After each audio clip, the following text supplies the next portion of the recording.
This guy returns to the place where his home used to be. He finds nothing but abandoned ruins and a bunch of thugs already waiting for him outside. They immediately surround him, and without saying a word, their red-haired leader appears behind our boy and sends him flying with one punch. Siwoo crashes straight through a stone wall without even taking his hands out of his pockets, like it was just a mild inconvenience. A notification instantly pops up, revealing the redhead's skill, and Siwoo immediately decides he's taking that for himself. He casually gets back on his feet, and while the goons are still trying to process what just happened, he vanishes. The next second, their leader is face first in the ground after getting absolutely folded by a lightning-fast attack. Then, right in front of the whole gang, Siwoo casually copies the guy's skill, doubling his already insane speed. Some of these clowns still don't realize they picked a fight with the worst possible person. They all rush him at once, and Siwoo simply wipes them all out with a single strike. They had no idea that he had just returned from the demon realm, where he spent 100 years fighting for survival before solo defeating the final boss. The boss's core allows him to return to Earth, and as a bonus, it grants him the ability to copy other hunters' skills. And the moment he devours the final boss's core, a blinding flash of light engulfs everything. In the next moment, he opens his eyes in a lush green forest. He didn't come back alone. There's this mysterious being occupying him, which lives inside his guts, and its name is Frey. He gets back on his feet, looking around, but he doesn't recognize this place at first glance, which of course surprises Frey. I mean, how does this dude not recognize his own home? That's just weird. But Siwoo reminds his companion that Earth's landscapes vary depending on the location. He then focuses on the flow of mana around him, and it feels suspiciously similar to being inside a gate. Checking his own mana, he quickly realizes something frustrating. His stats have been nerfed again. It looks like dimensional travel always seems to have side effects. The first time he was sent from Earth to another world 100 years ago, his stats plummeted. And now, it seems like the same story. Right now, he only has 20% of his former power, which is beyond frustrating. Even Frey is pissed. He wants Siwoo to recover as soon as possible, otherwise he won't be able to use his awesome skills. But Siwoo is just as annoyed because regaining his lost strength is going to take at least a decade. Hearing this, Frey straight up wants to cancel their contract. With Siwoo's current pathetic mana, he's basically useless to him. As they bicker back and forth, the scene cuts to a woman panting heavily as she runs for her life, chased by an orc. She's completely lost track of her teammates and has no clue what to do. More importantly, she has yet to figure out why in the hell there's an orc this early in the dungeon. She suddenly stumbles over her feet and trips. But before the orc can rip her apart, my guy Siwoo rocks that bastard with a single punch. And the best part is that he doesn't even bother looking in the orc's direction. That's how insignificant the threat is to him. Siwoo turns to the girl, wanting her to confirm whether the planet they're currently on is Earth. The already spazzed out girl manages to give a positive response. So he follows up with another question, asking if this is Korea and what year it is. Once again, the girl confirms with a yes and further clarifies that it's the year 2037. The mention of 2037 gets our boy thinking. He remembers that when he got sucked into that other dimension, it was 2027. If he is thinking right, then 100 years in the demon realm was only 10 years on Earth. Siwoo then proceeds to ask the name of the current president. The girl responds, saying it's Choi Dae-soo. This leaves Siwoo absolutely stunned, because as it turns out, he knows this guy. And judging by his expression, he doesn't seem to remember President Choi Dae-soo in good terms. As he mumbles all sorts of weird stuff under his breath, the girl starts wondering if this nutcase is just role-playing as a regressor. Siwoo then turns to her with another question. Since the flow of mana here feels off, he wants to confirm if they are inside a gate. The girl quickly affirms this, and further elaborates that they're inside the tutorial tower. Siwoo has never heard of this tutorial tower concept, so the girl proceeds to spill all the details. The tower appeared a few years ago, acting as a gateway for hunters. If you clear it, you awaken your abilities and gain skills. And the higher your awakening rank, the better your privileges, like getting recruited by the most powerful guilds. So naturally, everyone is rushing to clear the tower as soon as possible. Siwoo clearly remembers that back in his day, the Awakened just got their powers without all this extra crap. From what he understands, all he has to do is clear the tower to get out of here. So he asks her how long that usually takes. The girl explains that on average it takes about 8 weeks, but if you're skilled enough, you can clear it in at least 6 weeks. The current record holder is a second-generation genius hunter, Ryu Ji-won, who cleared it in just 3 weeks. But my guy is not that amazed or surprised. They suddenly sense the presence of something huge nearby, and soon enough, a giant mutated tiger appears, a creature known as the troll tiger. While the girl panics at the sight of this terrifying beast, Siwoo is still lost in thought, contemplating the record holder. To him, clearing the tower in 3 weeks isn't impressive at all, it's far too long. But since his own abilities have been nerfed, he's not sure if he can do it any faster either. Meanwhile, the tiger is swishing its tongue around its lips, ready to make a snack out of the duo. Eventually the tiger lunges at them. But Siwoo is still deep in contemplation, thinking about how he'll approach the trial tower. Not wanting his train of thought to be interrupted, he simply punches the giant cat without even moving or looking back at the threat. And that one punch literally breaks the creature's jaw. Finally, Siwoo comes to terms with himself and decides that 5 days should be more than enough to clear the tower. 5 days flow by, and the scene then transitions to Min Sejun, the Empire Guildmaster. His assistant reports that someone just exited the tutorial tower. Hearing this, Sejun realizes that it's only been 8 weeks since the trial started, so clearing the tower in that time isn't bad at all. But then, the assistant reveals something shocking. The person who cleared the tower wasn't on the original entry list. There's no record of their batch, and no record of them entering the tower. And now, this mystery person is causing quite a commotion outside. When the assistant shows Sejun who the person is, his eyes widen in shock, because the face looks oddly familiar. He recognizes him as Hyung, his big brother who had disappeared 10 years ago. Now let's shift back to Siwoo and the girl accompanying him. The lady is absolutely boggled. She has yet to figure out how on earth did this guy clear the tutorial tower in just 5 days. But the way my guy has smashed this last remaining monster, it's clear how. The system promptly announces that the tutorial is complete, but when it tries to calculate Siwoo's skills and stats, it utterly fails. The gate opens, Siwoo is ready to walk out in order to start the next chapter of his life. Outside the tutorial tower, he's met by the examiner. People in the crowd can't help but murmur and whisper about Siwoo. Then, a big guy joins the scene, clearly not vibing with all the commotion. This big guy is said to be the Team 2 leader, and when the examiner takes note of his presence, he rattles out all the details to him. He mentions that 2 people have just cleared the gate, but what's concerning is that one of them wasn't on the entry list. The big guy scans Siwoo, and the first thing that stands out is how scratchless he is. It doesn't make sense given how scrawny Siwoo looks.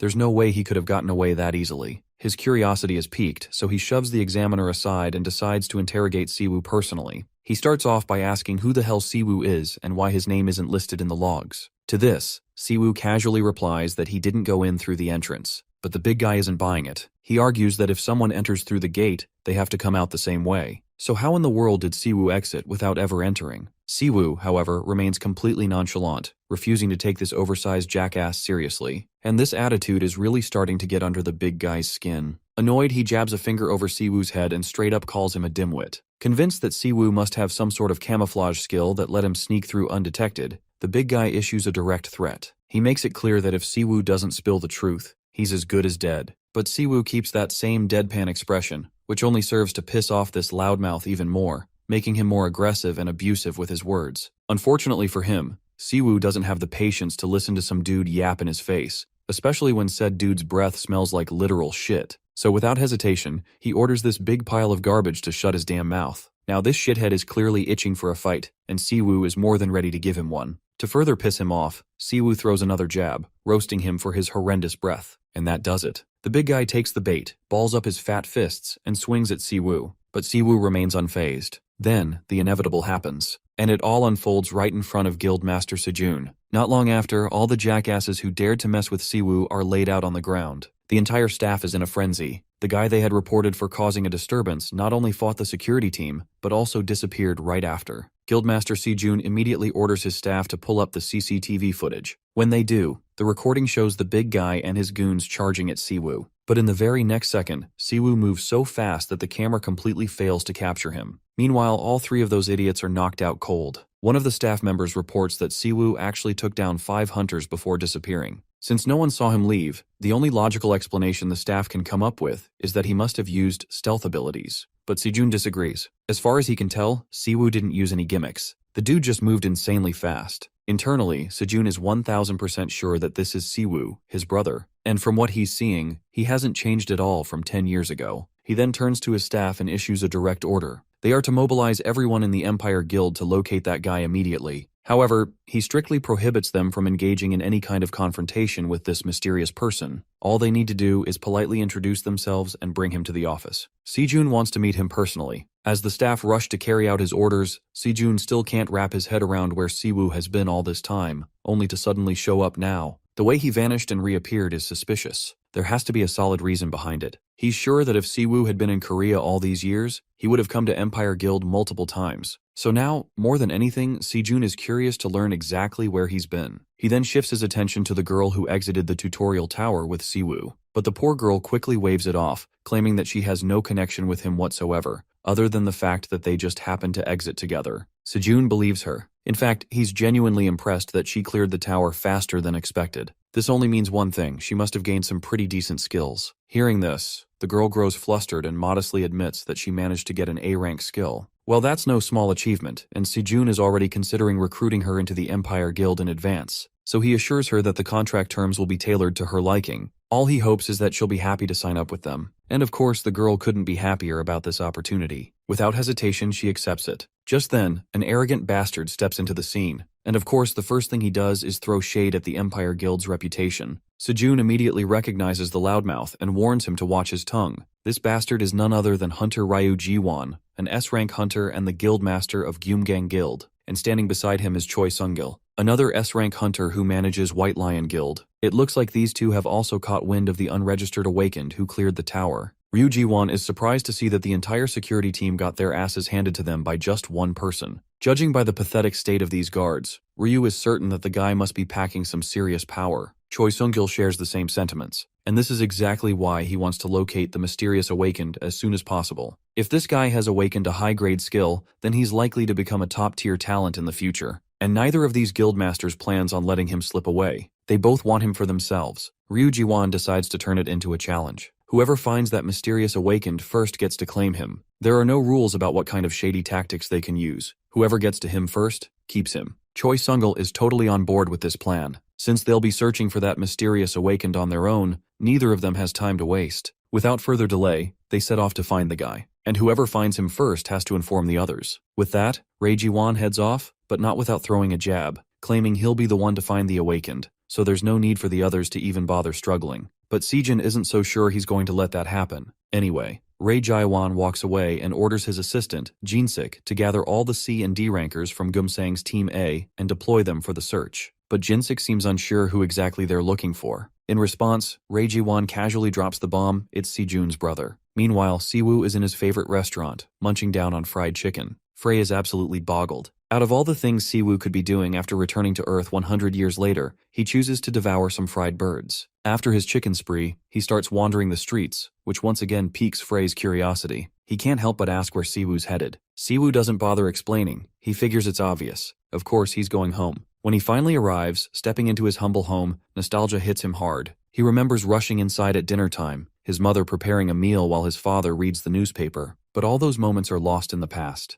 Now his home is nothing more than a rundown shell, empty and abandoned. He still can't remember his parents' faces. They say forgetting is a gift from God, but for him, it was a curse. He spent 100 years in the demon realm, an endless bloodbath on a strange, brutal planet. The dulling of human senses, the stopping of time, the weathering of the self. For what felt like an eternity, the curse of oblivion threatened to erase him. So he desperately clung to his memories, his younger siblings, his disciples, memories that refused to become mere reminiscence. Instead, they turned into obsession, a lingering attachment. But that was okay. Thanks to that, he survived for 100 years. Even Frey takes note of how this place feels like a ghost town, colder than the demon realm itself. Siwoo only came here to reminisce. Now that he's seen everything, it's time to move on. He decides to look for the neighborhood kids he used to hang out with. But first on the list is his brother Sejun he wants to meet. But his plan to reconnect with old friends hits a snag when a gang of thugs, fully armed, surrounds him from all directions. The bastard with red hair seems to be leading the gang. He introduces himself as Byeon Hakum, a C-rank hunter from the Vajra Guild. Siwoo remains calm and completely unbothered by the status of these lowlives. He's not in the mood for a skirmish either. Hakum feels mocked and reminds him again of his guild's name. But once again, my guy stays nonchalant because he does not give a single fuck. They keep exchanging jabs, with Siwoo effortlessly countering each one with an even sharper retort. This just gets under Hakum's skin, and his patience continues to wear thin. Fully aggravated, he finally decides to teach Siwoo the lesson he deserves. The next moment, Hakum throws a punch, a devastating blow that sends Siwoo crashing backward, slamming into the wall behind him. Hakum and his lackeys feel thoroughly satisfied, thinking they finally shut Siwoo up. But my guy is literally the calmest person ever, just lying there like a cool cucumber in a refrigerator. The fools assume he must have fainted from that single blow since he's not getting back up. Then, a system window flashes before Siwoo's eyes, explaining the ability Hakum just used. Apparently, it's a skill called Lightning Flash, a C-grade skill that grants instantaneous acceleration, making your body's speed more than double. You can move way faster, as long as your body can handle the friction. The skill isn't bad at all, so Siwoo casually asks Frey if he wants to eat it. Since this is the first skill Frey is about to consume after returning to Earth, he doesn't mind giving it a try. so my guy simply stands back up on his feet. Then, without warning, he dashes toward Hakum and delivers a devastating slap, so powerful that it literally sends Hakum slamming into the ground hard enough to shatter it. The goons, who were cackling like hyenas just moments ago, now stand in absolute terror. Siwoo then extends his hand, giving Frey the opportunity to devour the skill from this bastard. Soon enough, a dark magic circle forms beneath their feet. Within seconds, the skill extraction is complete. While it feels good to finally chomp down on a skill after so long, Frey can't deny the fact that it tastes way worse than the chicken they had earlier. Meanwhile, Hakum, now with his pride in shambles, calls for his minions to attack Siwoo all at once. Like a bunch of reckless idiots, they charge at him, actually believing they stand a chance. Siwoo just tells Frey to put their newly acquired skill to use. The moment Frey complies, my guy explodes into motion, dashing with godlike speed and taking down every last one of these fools, like they're nothing more than mosquitoes. One of the bastards dashes towards Siwoo, attempting to strike him with a skill, but Siwoo easily renders the bastard's attack futile by smashing his knee into the guy's gut, causing him to cough up blood. The bastard was using a vital point strike, a technique that automatically targets an opponent's weak spots. Since this bastard clearly can't make proper use of the skill, Siwoo decides to borrow it for himself. But before things escalate into everyone's demise, Sejun arrives on the scene. The moment Siwoo looks back at Sejun, he notices the reflection of his brother in his eyes, and the once heated battlefield transforms into a sweet reunion of two brothers. Now, to understand what happened, let's rewind 20 years to when the gates first appeared on Earth. It goes without saying that these gates unleashed chaos and destruction, bringing monsters into the world. This was also when the first generation of awakened individuals emerged, their powers awakening as the gates appeared. There were no police, no laws to handle the situation. It was an era of barbarism, where everyone was inexperienced. In this chaotic world, Siwoo and his little brother Sejun, who lost their parents early, had to survive by any means necessary. Siwoo was the first generation awakened. He dropped out of school to become a hunter and raise his helpless little brother, who was still just an infant at the time. And so, Siwoo, the caring brother that he was, took care of Sejun during those dark times. In the present, Siwoo follows his brother to their new home, where everything looks lavish. Sejun is totally smitten by the place and wonders if his brother took out a loan or earned everything on his own. But Siwoo claims that the money came from skills he learned from his older brother. Since it's a house they're both supposed to live in, there's also a room for Siwoo. Internally, Siwoo can't believe the person in front of him is his same brother who disappeared nearly 10 years ago. Siwoo keeps talking non-stop, feeling happy that he'll be able to raise his little brother again. He can see how much his little brother has worked hard, and that makes him feel incredibly grateful. Seeing Siwoo jabber on so much, Sejun has no doubt this is indeed his real brother. Sejun then brings up how he's been searching so hard for his older brother. He wants to know everything. Where did he go? Why did he go? And why did he choose this time to show up after all this time? Well, Siwoo has a lot to say. 100 years worth of adventures. But that's a story that can only be told if the two of them sit down for a heart-to-heart. So later, we see them sitting together as Siwoo explains everything that happened. In summary, 10 years ago, after Siwoo defeated the fourth Demon Lord, he was transported to another dimension by an artifact the Demon Lord had. In this other world, he met Predator, a being who could extract other people's skills. For 100 years he grew with that ability, seeking out dragons with dimensional magic. Once he defeated the Dragon King and obtained the dimensional orb that Dragon carried, he was finally able to return home. And his friend Predator, who is also known as Frey,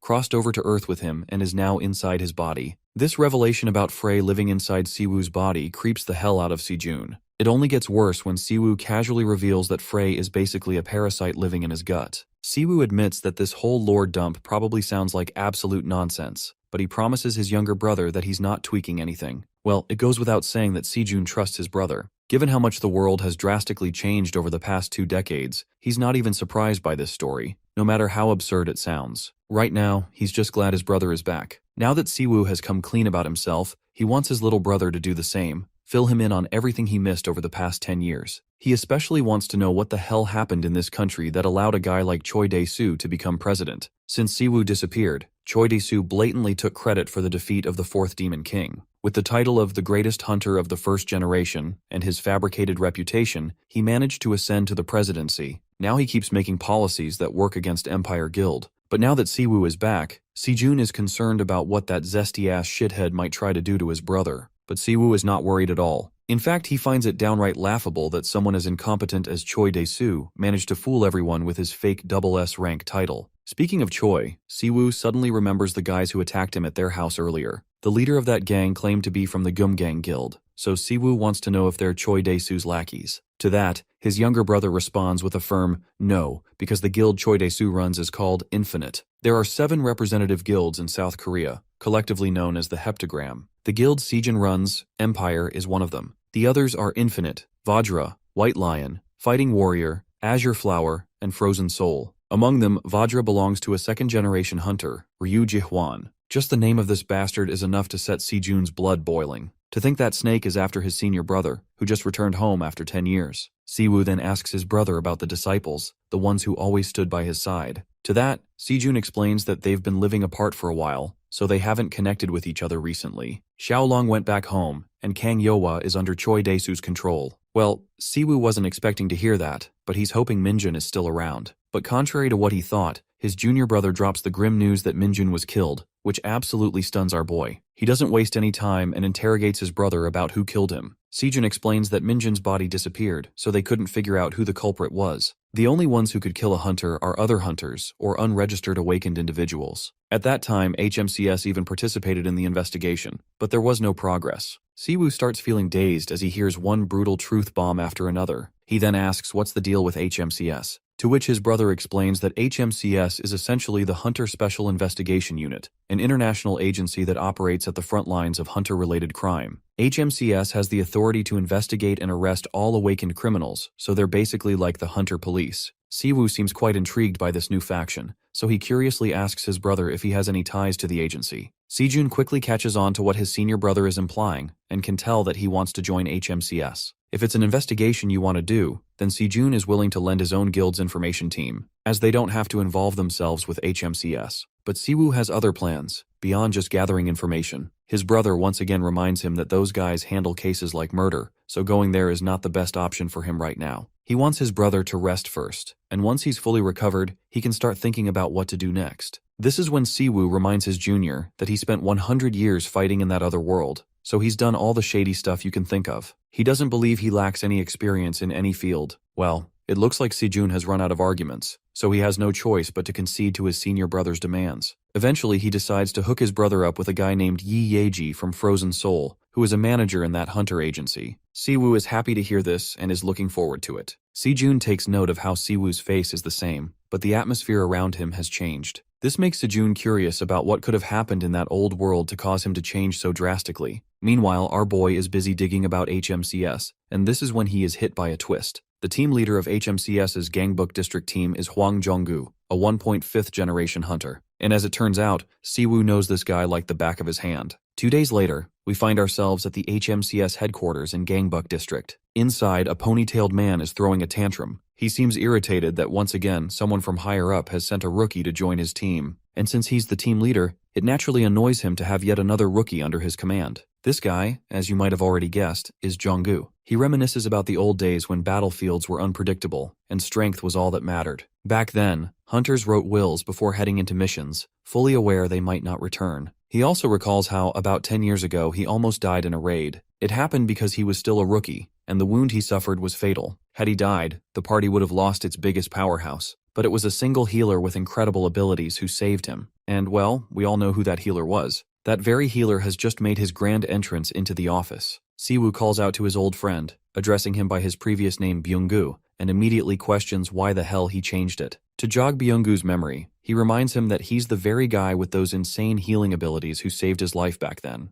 It doesn't take long for Byung-gu to recognize him, and when he does, he's absolutely floored. Seeing Hunterman Siwoo standing before him, gracing their office with his presence, is the last thing he expected. Later we see Byung-gu formally introducing Siwoo as a new recruit for the Gangbuk team. While Byung-gu is letting his staff know that they better help Siwoo with anything he needs, his sudden shift in attitude doesn't go unnoticed. One of the female staff members looks visibly disappointed. Just a moment ago, their supposedly great and strict team leader was complaining about a new recruit, and now he's acting like a total pushover. But the guy standing beside her quietly tells her to keep her mouth shut. Judging by the team leader's reaction, it's clear that this newcomer is no ordinary rookie. Byung-gu, meanwhile, turns to the female staff member Sunga, and, in his usual arrogant tone, commands her to follow him to the concrete room for a quick briefing. Seeing the ridiculous amount of protocol their team leader is giving to this guy, the other staff members begin to suspect that maybe this new recruit is a 3-star. Later, we find ourselves in the office, where, as expected, the team leader is absolutely swooning over Siwoo, frantically making coffee and doing everything possible to max out his hospitality. Let's not forget about Kim Sunga, who's here to brief our boy. She's the gangbook team's data manager. Siwoo finally speaks up, requesting records of all hunters who were killed over the past 20 years. He wants her to summarize the data and pass it over to him. His extravagant demand leaves Seonga stunned. 20 years worth of data is an enormous amount, and they'd have to submit a report to the Hunter Association just to get access to it. But the team leader, clearly irritated by her hesitation, tells her to just do what she's told. He further reassures Siwoo that the data manager will handle it quickly and efficiently, so there's nothing to worry about. Seonga then asks if he's only referring to humans, to which he replies that cases officially recognized as murders by HMCS will do. He also wants a list of hunter killers who are still at large. As far as Siwoo is concerned, killing an awakened is nearly impossible unless the attacker is also an awakened of equal strength. And if someone managed to kill a top-tier hunter like Minjun, the culprit is likely a professional. Even if they had already been caught or killed, if they were an awakened, there should be a record of them somewhere. For now, tracking them down takes priority. Sunga has found the information, but is not sure how she should share it. Siwoo simply tells her to just send it to his phone for now. Suddenly, someone calls out to the team leader for a private chat. The guy reports that they've received a request for support from the police. A full-blown war has broken out between gangs, and some of them are awakened. The reason the police do not want to interfere is the fact that one of the gangs involved is Cerberus. This annoys the team leader to no end, while Siwoo has no idea what Cerberus even is. That's when Sunga explains that Cerberus isn't just some typical gang. They're arms traffickers and contract killers. There are even allegations that they're involved in hunter trafficking, which makes them far too dangerous for the regular police to handle. This piques Siwoo's curiosity, especially the part about hunter trafficking, because if that's true, it might be linked to the murder of one of his disciples, whose body was never found. So he tells Byung-gu to take him along. The team leader, annoyed at being called by his old name, reminds Siwoo that it's Jung-gu now. The scene transitions to the battlefield. The Bloodless Reaper gang has just gotten their asses handed to them by Cerberus. Kang-ho, Cerberus's second-in-command, is feeling pretty smug after wiping them out. Beside him is Jikin, the third-in-command, cracking dark jokes about how easily they cut through their enemies. As these bastards revel in their victory, their moment of celebration is suddenly interrupted. A massive explosion rocks the area. The one who just blew out the building wall to make his entrance is, of course, it's our boy, casually walking into the scene. Judging by how full of himself Kang-ho is, who is running his mouth non-stop, Siwoo is certain this guy has killed a few hunters to be riding this high horse, which makes him absolutely thrilled. He wants this bastard to show what he's got. By the way, this shitty website seems to have left out a few panels, because judging by their conversation, we clearly missed the part where they actually fought Siwoo. And right now, they're feeling completely hopeless, because our boy is on a whole different level. Even though he came alone, he's still making them all run for their lives. After multiple failed attempts to take him down, Kang-ho finally goes all out, activating his skill, Full Body Armor, a B-rank ability that enhances resistance to both magical and physical attacks. As Kang-ho charges forward, his lackeys follow suit, and it doesn't take long for Siwoo to take them all down. Not only does he defeat them, he also makes sure to steal their skills. It looks like the only reason Siwoo came here was to gauge his own strength. He wanted to check how strong awakened criminals have become these days. And since these guys looked like a lost cause, he figured it was best to cut them off early. That's when the team leader finally arrives, reporting that he has cleared out the entire upper floor of the club. But the poor guy is left completely baffled when he notices all the bodies littering the ground. Siwoo, however, proudly clarifies that he left one guy alive, the hotshot among all the garbage, because they needed at least one person alive for interrogation. The team leader, worried, starts ranting about the legal protocols, how they were supposed to capture them alive. But since those bastards attacked first, he ultimately decides to just frame it as self-defense. The real reason he's so spazzed out is that these guys were ruthless enough that there were already warrants for their immediate execution. But to think that Siwoo dealt with them alone is just absolutely insane. Now, he has no doubts about why Siwoo had the reputation of a mad dog. As Siwoo and the team leader talk, we cut to a coward hiding under some furniture. Wasting no time, he calls his senior and reports that the entire Cerberus gang has just been wiped out of existence. The prominent figure on the other end of the call is Gert, an A-rank hunter, the guildmaster of Hong Kong's Red Guild. Gert is on the move, immediately wanting to see his brother. The association members apologize and offer their condolences to him. But this man has come here with a single objective and asks for his brother. He learns that Jikin's body is currently placed for a forensics investigation. Hence, they require his assistance to verify the body so that they can move ahead with the procedures. The redhead hunter likes the way this conversation is going. He had previously learned that the one responsible for taking his brother down shared a connection with the HMCS organization. The agents of the associations have yet to verify such claims. Gert, now irritated, questions if he can leave the premises of his own volition. The agents inform him that it won't be allowed, as he's supposed to stay in his designated spot for the time being. If he fails to comply, the association will act under the international law, forcing him to face deportation penalties. In this conversation, Gert is the one getting slammed. Although he's ticked, he now knows they're allowing him temporary freedom because of what happened to his brother. He tasks his assistant, Ryu Yanpeng, to do his dirty deeds for him. This guy is a B-rank hunter, so he's no joke either. As for Gert, he's steaming with fury, engulfed with the desire to avenge his brother. Let's go over to Siwoo, who's casually chilling. He learns from his brother that Minjun's murder additionally followed up by his house getting robbed. The neat part about the mana in this world is that it can easily be traced and analyzed, revealing the hunter's attributes and rank. Hence, the association can easily investigate the suspects responsible for the crime, but in this case, the culprit is a cunning person who left their tracks covered. Minjun was an archaeologist with important valuables of research, and yet not a single item containing his mana was left behind. At this point, Siwoo amuses the possibility of this being a regular burglar instead of some pre-planned assault. But this remark comes across as ridiculous to Sejun. Siwoo backs up his answer, claiming that the stolen items were valuable according to the report. And that means there's a greater chance of leaving a piece of evidence behind. Siwoo deduces that if the culprit really wanted to cover their mana traces, the best way to do that would be to burn the whole place down, which kind of makes sense. This means that Minjun's murder and the robbery were two different crime incidents. Someone just so happened to take advantage of his demise. Siwoo continues that he's found more cases like this in the past, so it's possible. He wants to get things rolling and crack the case, even though it sounds ridiculous to his brother, who thinks that Minjun's possessions may be a lost cause at this point. Siwoo's a bold one and is willing to crack the case. This unwavering confidence cracks a while after. He's pissed as hell in an alleyway, blaming the number of thieves sneaking around, and yet there weren't any valuable leads. Siwoo runs into a dead end, now raging like a maniac. Bro needs a Snickers bar after this. Anyway, Sherlock Holmes happens to get lucky and sneaks up a conversation between two random hooligans. They're talking about the organization locking down on multiple locations and wiping out entire groups without any warrants or reports. The organization has enough influence and authority to look into any matters related to hunters worldwide. So they don't really give a damn if they're straight up sending criminals to hell for it. The organization is so brutal that the worst thing encountering them isn't a prison cell, but your death ground itself. At the same time, skilled hunters aren't exactly the types to join an organization like the HMCS. They much rather associate themselves with a guild that offers a higher package. Still, whoever's causing so much trouble is a threat to these guys. So they amuse themselves by relocating their warehouse just to be safe. Having heard enough, Sherlock Holmes blows his cover and straight up asks about their warehouse. He freaks the ever-living shit out of them. Rabbit Face over here is scared shitless because he recognizes Siwoo as the man responsible for cleaning the criminals up. The boss immediately calls for his men as an emergency call-out. Siwoo, still not bending a knee, inquires about the location of their warehouse, this time with a threatening tone. The boss is willing to sacrifice his stickman for an assistant just to save his life.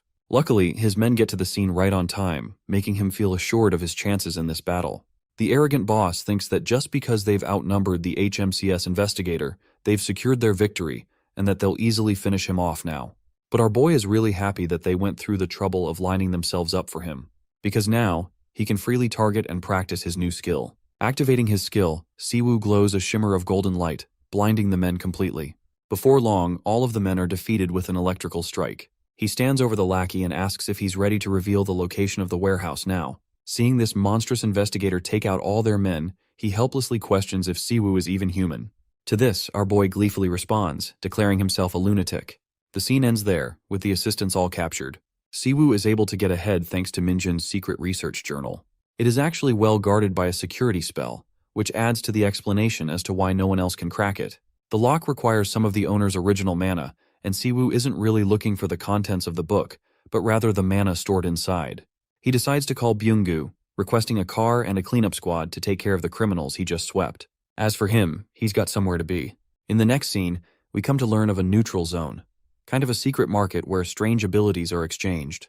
It's a skill-based market called the Black Skyfall. Here, one lady is playing her cards. I suppose she must be practicing witchcraft or some shit because she senses Siwoo's arrival. This woman is the great shaman, Mum-young, just one of the 5 chiefs of the market. Siwoo explores the sector, remarking that not much has changed from a decade ago. Frey mentions that he's quite the popular guy with everyone turning their attention towards him. Our boy doesn't want to beat up people here since it will end up in trouble for him. Intriguingly, Mumyung comes out to meet him. She had been meaning to talk to him. Inside her premises, she comments on how he hasn't changed a day in a decade. She wonders what business he's been up to. After all, he was gone for a lot of time. Siwoo doesn't want to mansplain the entire century-long shit show he went through. Instead, he hands her the secret journal to extract the mana. Mumyung enjoys his straightforward demeanor and reminds him of the procedure. Siwoo already knows it well, as he slices a bit of his palm to draw blood. The logic behind it is linked with mana. Returning mana to its original state is near enough impossible. A comparison can be made with curry. A person can remove ingredients like vegetables from the finished curry, but they can't exactly separate the powder, water, and other ingredients, or return them to their original state. But this kind of impossible situation is overturned by the specialty of this woman, who goes by unnamed. She's a mana hacker, using the powers that defy causality itself. It's a superpower only she possesses. This is also why society views people like her with a cunning eye, afraid that these guys might be criminals in disguise. Anyway, she hacks the mana and enjoys having finished the process. Even Frey thinks she's creepy as hell. She doesn't charge him either. Siwoo is in a hurry and leaves without explaining anything to her. The baddie remarks on him as a mysterious guy, while Frey is seriously creeped out by her. Even Siwoo wonders what's causing Frey to be so upset. It was just a ritual involving a small portion of his blood as a contract. Anyway, Siwoo's next destination is the History Research Institute, where Minjun's murder took place. Arriving inside, he finds no trouble walking around because it belongs to the Empire Guild. Coming here, Siwoo's surprised because he sees lingering phantoms of the ones who are still unaccepting of Minjun's death. Siwoo is interested in checking the memories of what happened during the day of the crime. To achieve that effect, he casts Mana Remembrance, allowing him to experience the emotions of the mana wielder via a medium. This causes Siwoo to witness an avatar version of events. Unfortunately, he can't see vividly because the skill doesn't show the target's memories and only fixates on their emotions. Now Siwoo is smart enough to know that Minjun was more than a capable hunter. That means whoever was responsible for taking him out must have been extremely skilled to have outclassed him. Siwoo sees his final moments go down and realizes that the culprit is actually one of the VIPs. Minjun shared a deeper connection to another organization, apart from the research institution. Frey wonders if he's doing all right, since even in the demon realm, all our boy cared about was about his disciples and siblings. A century had passed, and yet, the first thing that crossed his mind after arriving on Earth was to check for them. Now, he's just found one of his disciples wastes away into nothingness. Frey knows that it must be hitting him hard on the inside. Siwoo chooses not to focus on the subject, but his companion can sense that his emotions are spiraling up like crazy. It's just that Siwoo doesn't express those emotions on his face, no matter how much pain he's inside. Siwoo emphasizes that he's alright and that it's natural for him to have a breakdown after a century at least. In a surprising turn of events, Ryu pops up from behind. He's been seriously annoyed with how much he had to tail our boy throughout the day. Ryu orders him to come with him for a visit, but Siwoo confidently points out all 6 of his goons hiding in secret. Ryu is impressed by his observation and decides to offer him a choice between 2 options. The first possibility is that he happily complies and goes with the group without causing trouble. The second one, the hard way, is him getting cut up and dragged all the way to their leader. I bet you guys won't accept what he does next. Our boy willingly puts his hands up in the air, surrendering without causing trouble. Ryu tells his men to tie him up, but that's exactly what Siwoo was looking for. He baited one of the men and sliced them open, revealing his true intentions. Now provoked, the rest of the guys try to jump on him Jujutsu Kaisen style. But Gert finally shows his face, declaring that he'll be the one to clean up his target. Siwoo is unfazed and welcomes him to try. Gert starts off with a confirmation, checking if he's truly the man responsible for putting an end to Jaikin of the Cerberus gang, his brother. To that, Siwoo calmly expresses that he didn't really regard the man's name, nor did he care to ask anyone. All he did was simply clean up a bunch of trash. This heartless remark sets Gert off rails as he lunges forth to rip him to shreds. The redhead's confidence gets the better of him, but our boy's not worried at all. He casts instant healing, surprising the A-rank hunter who goes on the extreme offensive from the get-go. Even Gert's underlings are shocked that Siwoo was able to block an A-rank hunter's attacks. Siwoo makes sure to keep the rest of these blockheads out of the fight by casting his Lightning Flash skill. This instantly takes care of the mob characters since he's more interested in facing someone powerful. They can't believe that he's a powerful healer on top of an incredible combat specialist. The guy was able to analyze Gert's movements to perfection and respond accordingly. The A-rank hunter has never met another hunter with this level of precision, and deems our boy a threat unlike any other. This means Gert's only chance of winning is to go full power. But oh boy, bless this guy's delusional heart. Siwoo wants to remind them that if a crime has been committed, no matter who the culprit is, they must pay for their crimes.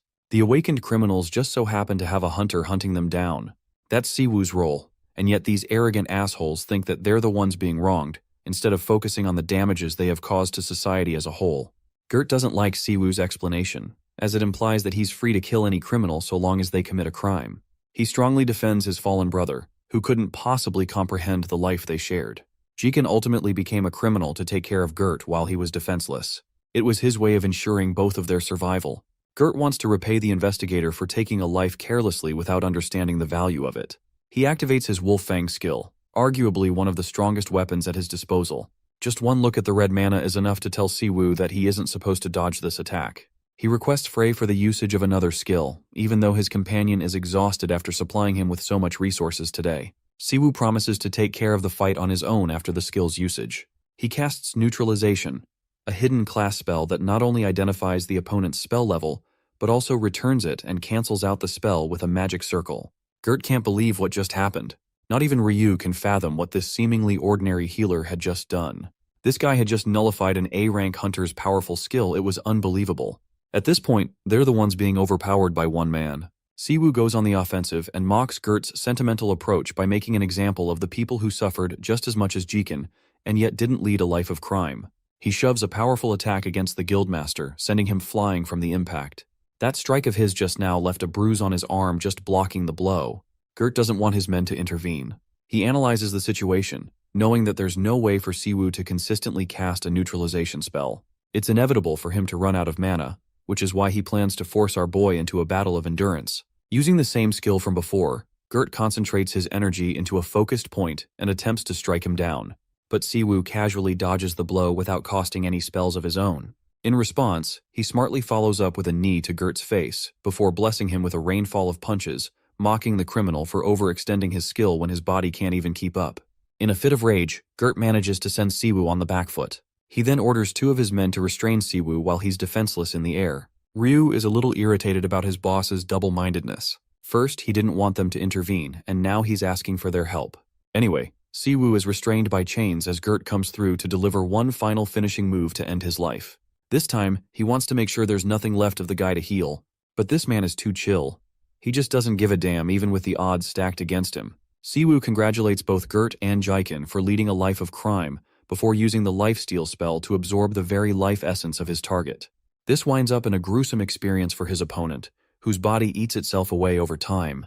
Even Ryu is freaking horrified to see his leader become a zombie corpse. Fun fact, this is the first skill that our boy awakened. It's the real deal, and he makes it very clear to them that he was never an ordinary healer. This spell involves manipulation of the life force itself, enabling one to use life spirit sorcery. With him down, he turns to Ryu, who is flailing like a fish in the pond. Our boy doesn't care for his yapping or pleading and karate chops the crap out of him. He turns his attention to the camera that each investigator is armed with. Siwoo is hoping that the recording went through in one piece, just to make sure that he could catch the evidence of him fighting in self-defense. Byung-gu and the others actually watched his whole fight go down, and their reactions are priceless. Because this idiot actually pressed the live button instead of the record button, allowing nearly 6,000 viewers to watch his broadcast. This ended up a really sticky situation because it jeopardized the reputation of the organization itself.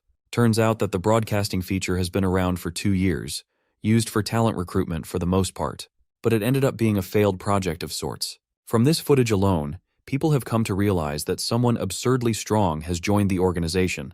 But the question is, why? Anyway, the more important issue is that this same person killed someone brutally, a guildmaster. And while the investigator didn't commit any specific crimes, it is still something to take into consideration. Finally, Korea's most powerful man, Choi Dae-soo, joins the discussion. Just a few days later, at the Empire Guild's cafeteria, Siwoo was hogging a meal without giving a damn about the video that was released to the public. Even Frey is upset that he's being disturbed during a meal. He's loving the food here and hopes to gobble down often because of how good it is. Anyway, the live broadcast of Gert's defeat is spiraling like crazy on the internet. Thanks to it being a body cam, Siwoo's face was barely visible in the shit show that went down. If Dae-soo, the president, found out about this, he'd suffer major consequences. Then there's the fact that the president has already tried his very best to erase any traces of our boy's existence for the past 10 years. This means he's a clear threat, and the most viable strategy is to lay low. But being the good brother he is, Siwoo doesn't care about the consequences and simply makes a lighthearted joke about the situation. Anyway, Siwoo is encountered by a bunch of names that he met at the tower. Shinjitsu recently joined their guild, awakening as an A-ranker too, all thanks to Siwoo's efforts. But that makes the guildmaster wonder if there is a seminar for the rest of the hunters to gather. His thoughts are confirmed. 2 more hunters, Chuhaman and Yamato, are introduced, both featuring from different guilds.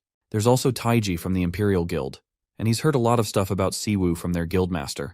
Anyway, they're really proud of his achievements for the organization. Siwoo returns the pleasantries, while Haman becomes suspicious of him right off the bat. He knows that Siwoo is responsible for taking down Gert, who was supposed to be his lifelong rival. It almost feels like nonsense. Haman doesn't buy it and considers it all bullshit.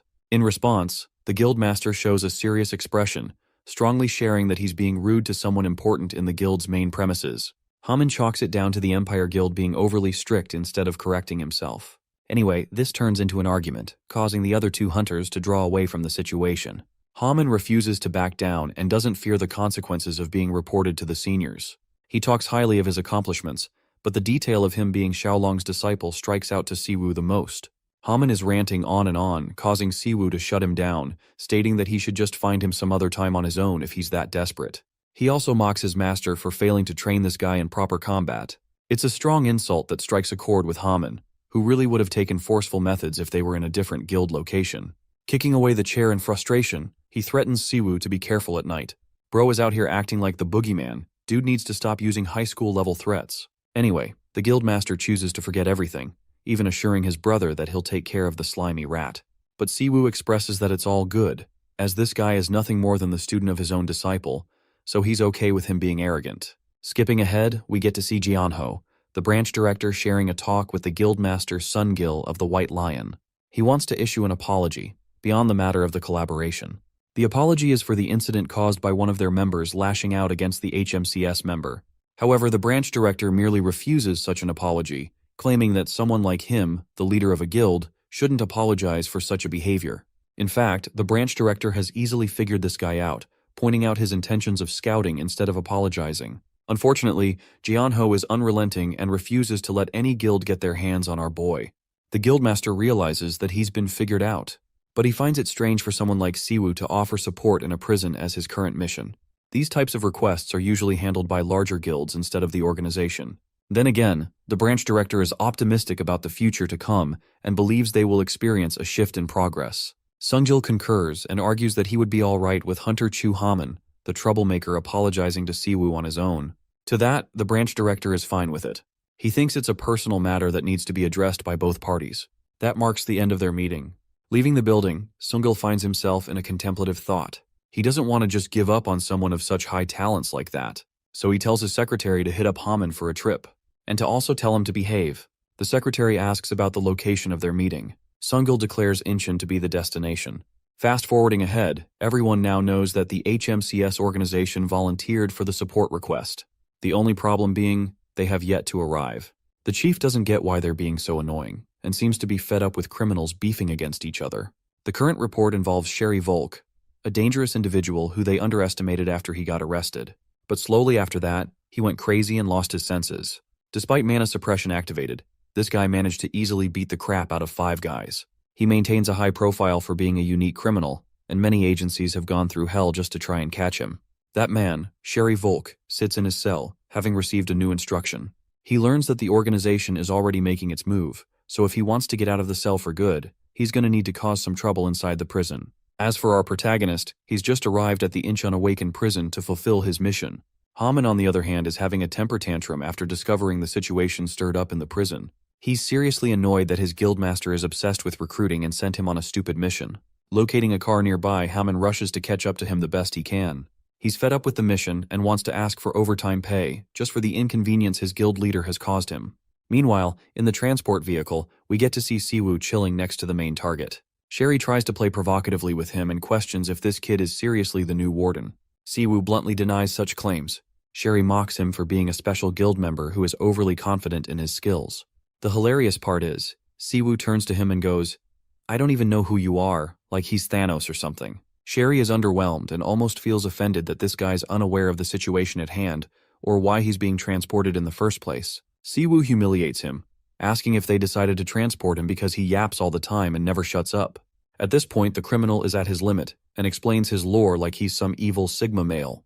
He's proud of having beaten down 5 criminals, as if to intimidate the guy sitting next to him. Sherry's a little shell-shocked that the guilds managed to send one normal-looking punk after a powerful awakened criminal known for being dangerous and unpredictable. But our boy is just chill-maxing and sips on his coffee, while Sherry tells him that he's utterly fucked.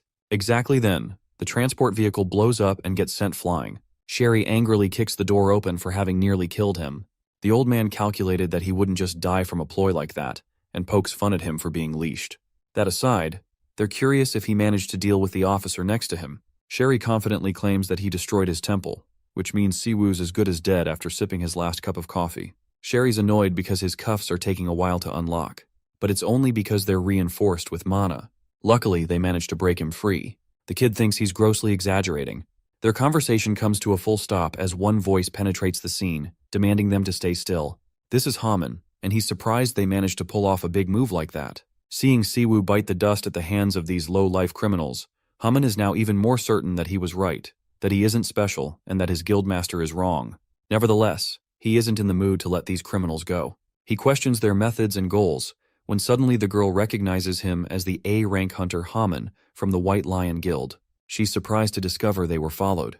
The old man confirms that no one else is nearby, which means Haman's ready to rumble on his own. He gets into position, once again questioning Sherry's identity. The maniacal criminal claims that there is no use in introduction since he's going to annihilate the hunter anyway. Then he casts the Beowulf skill, taking over a beastly transformation. Haman is shocked to find himself faced against a heteromorphic awakener. Sherry channels all his inner rage, activating Diamond Rampage as another skill to cover his body in incredible mana. Now, he's on a whole other level. Still, the beast finds itself on the defense when Haman starts striking him with incredible speed. At the same time, the hunter is worried because none of his strikes seem to be decisive enough to land a critical blow. The beast considers these punches nothing more than a bunch of massage services. As for the kid, the old man recommends they join in and end the fight because they can't risk reinforcements to arrive. The girl casts a powerful spell, imbuing mana in her hands. This is called the 10-headed viper, and now Haman has to deal with that too. He evades the snake, ridiculing it. But his words turn against him as the snakes restrain his body using a tracking skill. Now that he's stuck in one place, the beast gets its moment to shine, shoving a heavy blow against Haman's body and sending him down. Sherry looks down on the hunter for believing he was special for being privileged and brought up by a powerful kid. In reality, he sees Haman as not even a threat for the alley fights. Haman reminds them that they're talking shit while literally jumping him in a 3-on-1 situation. But Sherry just kicks him down on that too, stating that their group is just smarter than Haman. Anyway, the old man recommends they don't waste any more precious time, urging the beast to prepare his final attack. He looks down on Haman, questioning if he's got any last words for himself. Haman fully realizes that he's totally outclassed and may be facing his demise. That is until one man defies the situation and saves him with his arrival. He's a little annoyed that Haman decided to forfeit the fight just like that. Siwoo is disappointed in his disciples' teachings. Siwoo is struggling more with the mechanics of his body cam instead of worrying about a 3-on-1 fight. The beast can't believe that Siwoo survived, not after he confirmed smashing the human's skull before exiting the vehicle. The old man confirms that he should have died, so this is just strange to witness. Haman roars, warning Siwoo and urging him to wait for support to arrive. However, Siwoo's pissed as hell that he was caught in the midst of a clustered shithole. His peaceful coffee was ruined on top of that. So, to repay them dearly, he's decided to deem them all criminals, worthy of being eliminated here and now. Min Siwoo, known as the Mad Dog and our Demon Lord Slayer, makes it clear to the three buffoons that their game is over. He directs his words at Chu Haman from the White Lion Guild, referring to him as Xiaolong's disciple, while emphasizing that Asura is not merely a skill designed for striking. As our hero gathers his power, the heteromorphic hunter, Grey Wolf of Bestia, lunges at him. However, before the werewolf can land a blow, he is pierced by the Asura skill. Chu Haman, watching closely, struggles to believe his eyes as he recognizes it as the very same skill that his master uses. Siwoo knocks the wolf aside and immediately follows up, mocking him by remarking that draining all the blood is necessary for tender meat. The old buffoon retaliates with a thunderwall strike, only to be startled as their opponent effortlessly evades the attack. Our hero acknowledges the old man's ability to double cast using some cursed tool, remarking that at least his life hasn't been entirely wasted. Meanwhile, his predator, which he calls a parasite, finds the skill unfamiliar and curiously wonders if it can be eaten.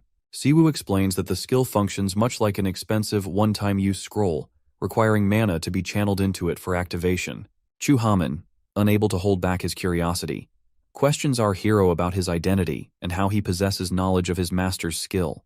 Before he can press further, the old man begins chanting dark spells, catching him off guard with a gravity spell and attempting to use him as bargaining leverage. Siwoo, immediately recognizing the old geezer's ploy, scoffs at the attempt, ridiculing him for stooping to mere threats. The old geezer reiterates his demand, insisting that if Siwoo wants Haman to stay alive, he should walk away. He goes on to add that our hero was merely dragged into this situation and that things can proceed smoothly if he simply leaves without causing trouble. Min Siwoo casually swirls a finger in his ear, dismissing the old man's words by pointing out that he wouldn't be here if he hadn't deliberately accepted such a filthy mission. He further remarks that Haman should have no trouble handling a basic gravity spell like this, even if it doesn't seem that way at the moment.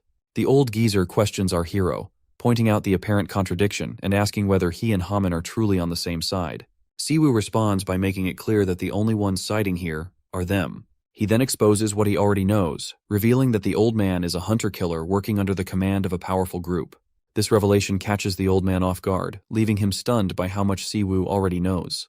Without missing a beat, Siwoo continues laying out more facts about him before finally demanding to know who he is working for. The old man makes another attempt to threaten our hero, remarking that even with the knowledge of them being hunter-killers, Siwoo still chose to be here. Fixing him with a deathly stare, Siwoo simply repeats his question. As our hero closes the distance, the old man hastily draws a cursed tool and unleashes a shockwave spell, only to be caught off guard when it is effortlessly nullified. Confused, he wonders if Siwoo used some kind of lightning-based spell to overload the tool. Without hesitation, he jumps backward, trying to widen the gap between them. Predator remarks that the meal now looks even more appetizing. Suddenly, Siwoo's hand begins to glow, revealing that his form has been restored by 40%. Growing even stronger, he taunts the old man, telling him to stop wasting time since, at his age, he can't afford to squander the few days he has left. The old geezer refuses to comply. While acknowledging that Siwoo has uncovered his identity as a hunter-killer, he makes it clear that the organization he serves will remain a mystery. He explains that everyone working for them is bound by an oath of silence.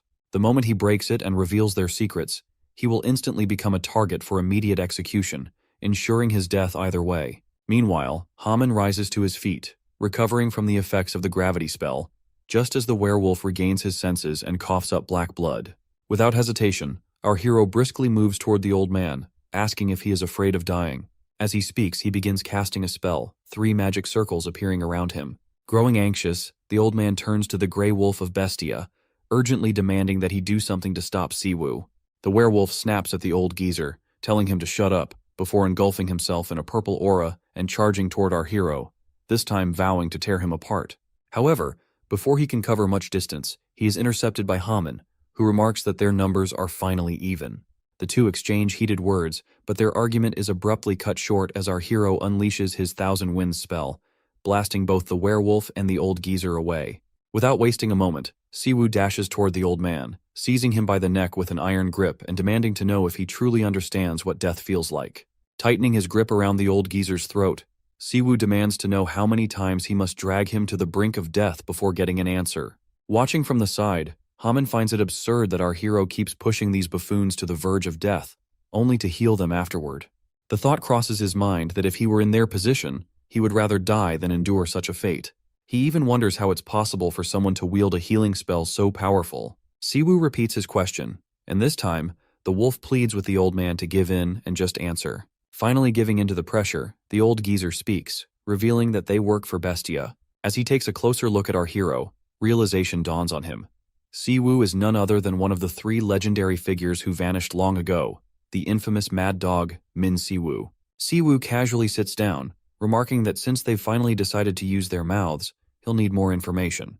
Pulling out an image of the serpent-eyed, fang-toothed man responsible for Minjun's death, he demands to know the identity of the killer. As the scene shifts, glimpses of the assassination organization known as Bestia come into view. It was an elite group specializing in hunting down targets, operating under the command of a figure known as Crow. Over time, the organization expanded, growing in power and securing a significant influence in this world. The old geezer, having been among the first generation of hunters, once received an invitation from them and saw no reason to hesitate before quickly accepting their offer. For those recruited by the organization, secrecy was the highest priority. Even back then, when the old geezer was already aging, he was required to take the oath of silence. By signing it, he surrendered control over his own life and death to the assassination organization. As the scene shifts back, the old man reflects on his 15 years with Bestia, recalling how he had always believed he would never betray them. If the situation ever demanded it, he had resolved to bite off his tongue and die rather than break his oath. But after experiencing the agony of death over and over again, his resolve finally shattered, forcing him to finally give in and speak. The old man finally reveals that the person in question is also a member of his organization, known by the nickname Black Mamba. Our hero finds the name rather unpleasant, but quickly moves on to his main question. He asks both of them whether they have ever been involved in the assassination of a hunter named Young Minjun. When neither of them responds, an unsettling force washes over them, gripping them with an overwhelming sensation, as if their very skin is about to be peeled off. Baldy quickly speaks up, insisting that they have no knowledge of the matter. He explains that Bestia's operations are mostly independent, with members rarely needing to coordinate with one another. Before Siwoo can press further, he voluntarily continues, revealing that members typically remain unaware of each other's abilities or locations. However, due to the organization's biannual meeting, they were specifically assigned to retrieve the wolf from prison. He further discloses that the meeting is scheduled to take place in a week, and that their orders were to bring the wolf there. Realizing that their chapter has come to an end, the old geezer bows before Siwoo, pledging to share all the information he knows, including how to infiltrate the meeting. With desperation, he humbly requests that our hero accept them as his subordinates. Chu Haman flares up, calling the offer absurd. Turning to Siwoo, he addresses him as his brother, and asks if he would really fall for such a trick. Resting his head on his hand, our hero calmly questions when exactly Haman became his brother. Haman argues that since Siwoo can use Asura, he is at the very least his senior, perhaps even his mentor's mentor. Dropping the subject of the buffoons entirely, he earnestly requests that Siwoo take him as his disciple instead. Siwoo abruptly cuts Haman off, telling him to keep his mouth shut for a moment. He takes a pause to assess the situation. His only real objective is to gather information on the snake-eyed man, Black Mamba. He realizes that if he lets these two go, their own organization will likely eliminate them. And worse, news about him will reach Bestia, making things far more complicated. Weighing the pros and cons, he ultimately decides to take them both as his subordinates. This decision leaves Haman utterly shocked, while the old geezer, overjoyed, expresses his gratitude. However, before he can shower Siwoo with praise, they are immediately met with a condition. Siwoo lays down his condition, making it clear that to ensure their loyalty, they must take the ultimate oath called the Mana Oath. The weight of this demand quickly sinks in, prompting a complaint from the wolf. However, before he can protest further, the old geezer cuts him off, advising him to comply unless he wishes to experience death a dozen more times.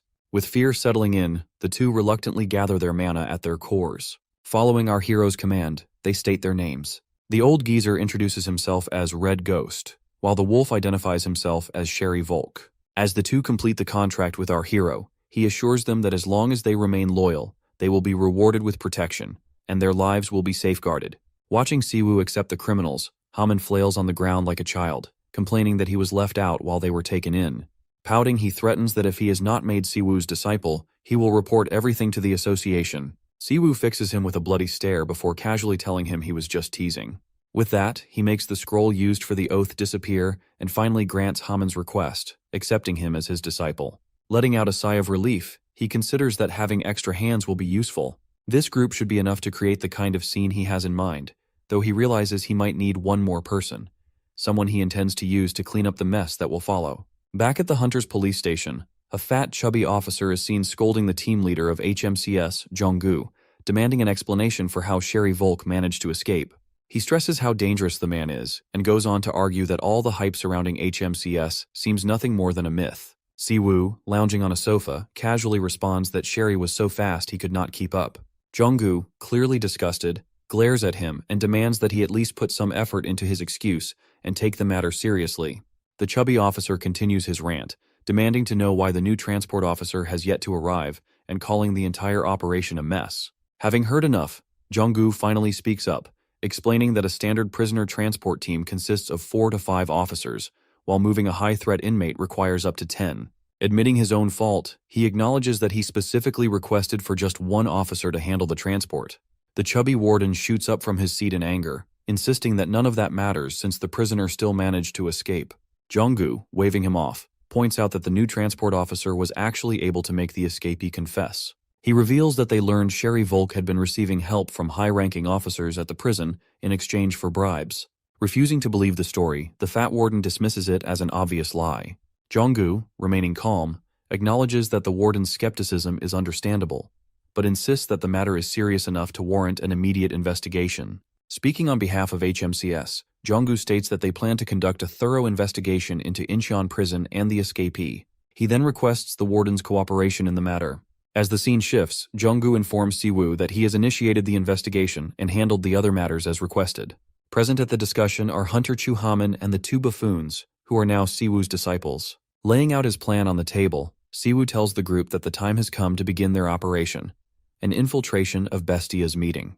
He reveals that around 8 top-ranked awakened killers will be attending. He then instructs Haman and Jong-gu to pay close attention as the two defectors provide the remaining details. Jong-gu, troubled by the plan, questions how they intend to infiltrate an entire assassination group with such a small team. He asks what their ultimate goal is in pulling off such a dangerous task. Giving him a smirk, Si-woo states that the goal is quite obvious, which is to exterminate every single one of them. At the next Bestia gathering, the leader mockingly jokes about the two who vanished. The group argues, claiming they knew the old man and Sherry Volk were cowards but never saw their betrayal coming. Hedgehog, the goth girl, furiously swears to kill Volk for breaking her promise to go on a date. Scarmouth demands silence, stating only the boss punishes traitors. But the boss chuckles, amused by how fast 3 members disappeared. His presence instantly quiets the room before he announces a deathmatch, with the winner earning the right to execute the traitors. A heavy silence follows. Black Mamba bluntly tells the boss his jokes aren't amusing. He points out that killing the traitors is easy. The real issue is that their meeting place has been leaked. One member laughs at the idea that anyone would dare attack them, but the alarms blare before the words even settle. The group is stunned, yet the leader seems to enjoy the chaos. It turns out a single intruder is pushing through each of the 5 entrances. 5 members head off to intercept, while one throws a remark at Hedgehog and Black Mamba, wondering why they're still hanging around with the boss. Black Mamba mocks the intruders, dismissing them as trash, while Hedgehog remains lost in her comics. The 3 continue their casual exchange, completely unaware that our boy Jong-gu is creeping through the vents, his every movement laced with unease. Frustration bubbles inside him as he silently laments drawing the most dangerous job of the bunch. Shifting time half an hour earlier, the squad gathers outside the meeting spot, listening as the old man lays out the situation. The 5 entrances never stay the same, constantly shifting like a puzzle. One of them will make it inside first, but in the end, they'll all find their way to the target. Our hero decides they should each take an entrance, cutting off any escape route for the Bestia members. Without hesitation, he instructs Jong-gu to hand out the radios, making it clear that if anyone struggles against their opponent, especially Black Mamba, they should stall and call for backup. Once inside, Jong-gu finds himself at a dead end. His eyes land on a vent overhead, and without a second thought, he jumps straight into it, slipping past every layer of security laid by the organization. But before he knows it, he lands right in the chamber of killers. With 5 members already gone, there's no time to reach out for reinforcements. Determined to cut down their numbers, he pulls a handful of marbles from his pocket and casually lets one drop. The leader scoffs, turning to Hedgehog with a smirk, joking that she must have lost it from their slot machine. As she picks it up, the goth girl playfully comments that she just hit the jackpot. And she's right. The marble erupts like dynamite, sending shockwaves through the room. The leader, unfazed, simply chuckles at her demise. Black Mamba shoots up from his seat, instantly spotting the incoming grenade. With precision, he effortlessly flicks it straight toward the vent, sending it right back. Now that there's no point in hiding, Jong-gu springs from his hiding spot, making a grand entrance. Dripping with sweat, he curses himself being able to take down only one, still shocked at how Black Mamba casually slapped away the grenade like it was nothing. No special technique, just physical prowess. Snake Guy facepalms, fed up with the traitors who sold them out to HMCS. When Jong-gu confirms it, he can't help but shake his head, almost feeling sorry for the fools who betrayed Bestia for such a pathetic deal. Wasting no time, Jong-gu conjures a dazzling burst of light, momentarily blinding his opponent as he hurls daggers concealed within the flash. Across the room, the leader sips her tea, enjoying it like a children's fight. Black Mamba, on the other hand, laughs, already familiar with Jong-gu's tricks. But what leaves Jong-gu stunned is the sight of the Snake Man's body knitting itself back together, raw mana fueling his insane regeneration like it's nothing. Calling playtime over, the snake charges, smashing our boy into the wall with one brutal strike. Mamba sighs, annoyed he hit the vitals too soon, and asks the boss if he can finish the job with a mess. But our boy acts fast, whipping out his radio and reporting before words are cut off by a boot to the chest. Stomping on his chest, the Snake Guy asks if the backup is the HMCS, Traitors, or Wolf Boy. But before Jong-gu can respond, the answer crashes in from behind. The trio storms the meeting hall all at once, catching everyone off guard as the real fight begins. Without even glancing back, Mamba effortlessly dodges the trio's attack, leaving nothing but a crater where he once stood. Snake Guy eyes the intruders, muttering how disappointed the boss must be, seeing her chosen ones turn out so weak. But something doesn't sit right with him. He notices the trio looks almost untouched, their movements too smooth for people who supposedly fought against Tiger and Grizzly. Their slow attacks are easily avoided, raising doubts in his mind. Haman steps up to meet Mamba in close combat, but before he can land a hit, Mamba snatches him up in a deadly grip. Tossing him away, he grins while asking what a white lion hunter is doing with the HMCS. Watching the trio struggle, Snake Man grows even more suspicious. There's no way a patched-together team formed just a day ago could have wounded Bestia so easily. His eyes narrow as he wonders who's really pulling the strings. Frustrated, Haman barks at Jonggu to get up, reminding him they rushed in the second they could. He explains that Siwoo suddenly appeared during their fights and ordered them straight to the hall. With no other choice, the trio keeps stalling, buying time until our hero arrives to finish the job. Folk grits his teeth, confused about how they're supposed to capture a monster like Black Mamba alive. The old man notes that the hall is rigged, pointing out that despite Mamba's incredible speed, teleportation isn't one of his tricks. His unease grows as he watches the leader silently observing the battle. The real danger lies with Crow. Once the leader makes a move, anything could happen. With that in mind, the old man instructs them to focus on capturing Mamba while he keeps an eye on the leader. Meanwhile, Snake Guy grows irritated, dodging Haman and Wolf Boy's relentless attacks. His frustration spikes as everyone keeps ignoring his question. Baldy's voice suddenly booms through the hall, declaring that no one is leaving until our hero arrives. Red chains of mana shoot up from the ground, latching onto Haman and even Bestia's leader, Crow. The boss chuckles, calling the old man's efforts a waste of time. But the old man remains unfazed, fully confident in his binding spell. A dangerous aura radiates from Crow as he questions just how powerful their mastermind must be to betray him so boldly. Without hesitation, he calls for Hedgehog. From the shadows, she strikes with her spiky hair, diving straight at the old man. Folk and Jonggu race to defend him, stunned that she's still alive. Growing tired of the delay, Mamba shatters the binding skill and activates his skill, saying they are gonna be quite busy cleaning up the mess. Mamba's scales turn white, mutating into a white-scaled lizard man as he promises to end their lives quickly. Jonggu and Haman, knowing no attack will pierce the thick scales, prepare to run for their lives. Jonggu ponders Mamba's transformation, though it appears similar to Wolf Boy's. The mana is denser than diamond. With the rigged meeting hall, only he can hold out against the recipe for disaster. He judges it impossible to aid Volk and the old man against Hedgehog. Helping in the only way the weak guy can, he throws a dagger into Mamba's arm. Before the lizardman can take it out, it grows green, indicating a corrosion skill. Jonggu continues his barrage of daggers before being blown away. Haman warns him of the flying boulder headed his way, but Mamba quickly reminds him not to look away in a fight. The monster teleports behind Jonggu, warning that innocent hunters have gravely misunderstood the situation. With a firm chokehold, the lizard man points out that skill ranks and mana numbers mean nothing in a dirty fight. He declares it a mistake to challenge them on their turf. Meanwhile, our hedgehog is busy exacting revenge on the lying Volk. The meeting hall is equipped with various self-destructing and buffing mechanisms for the Bestia members. It's no wonder they call it the Snake's Den. Anyone who enters is never leaving alive. Mamba tells Jonggu to give up his frivolous effort, nearly knocking our boy out, when he suddenly senses an ominous aura. Crow immediately leaps backward as our hero flies by his buddy Jonggu and slams the ugly lizard into the den's wall. Our Demon Lord Slayer grins like a demon, having finally found Minjun's killer. Meanwhile, Hedgehog has already taken down the wolf guy and now shifts her attention to Siwoo, curiosity sparking as she seeks to uncover his identity.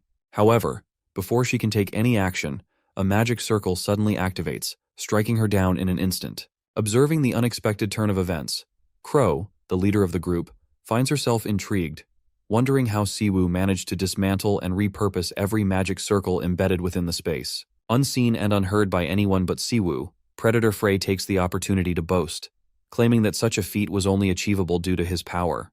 Crow observes the scene with amusement, remarking on how effortlessly Siwoo has reduced a billion-costing facility to nothing more than scrap. Meanwhile, Black Mamba recovers from his injury and swiftly casts a spell, only for Siwoo to evade it by leaping backward. Recognizing the situation, Black Mamba begins to piece things together, questioning whether Siwoo is the one responsible for eliminating the old geezer and the wolf guy, as well as orchestrating the entire operation. Siwoo still holds on to the anger that surged through him upon learning of his subordinate's death, directing his accusation at Black Mamba as the true culprit. From a distance, Crow, observing the situation, questions what Mamba could have done to provoke such fury. Black Mamba, unfazed, claims that he merely follows the orders and requests assigned to him, insisting that he bears no guilt beyond that. He continues, voicing his curiosity, attempting to confirm his suspicion by asking whether Siwoo has come seeking revenge. Puzzled, he wonders how Siwoo managed to uncover his identity, considering he never leaves behind any trace. Siwoo forms a thunder circle in his hand, making it clear that he intends to take his revenge, though there is something he needs to uncover first. Meanwhile, Crow finds herself backed into a corner by the others.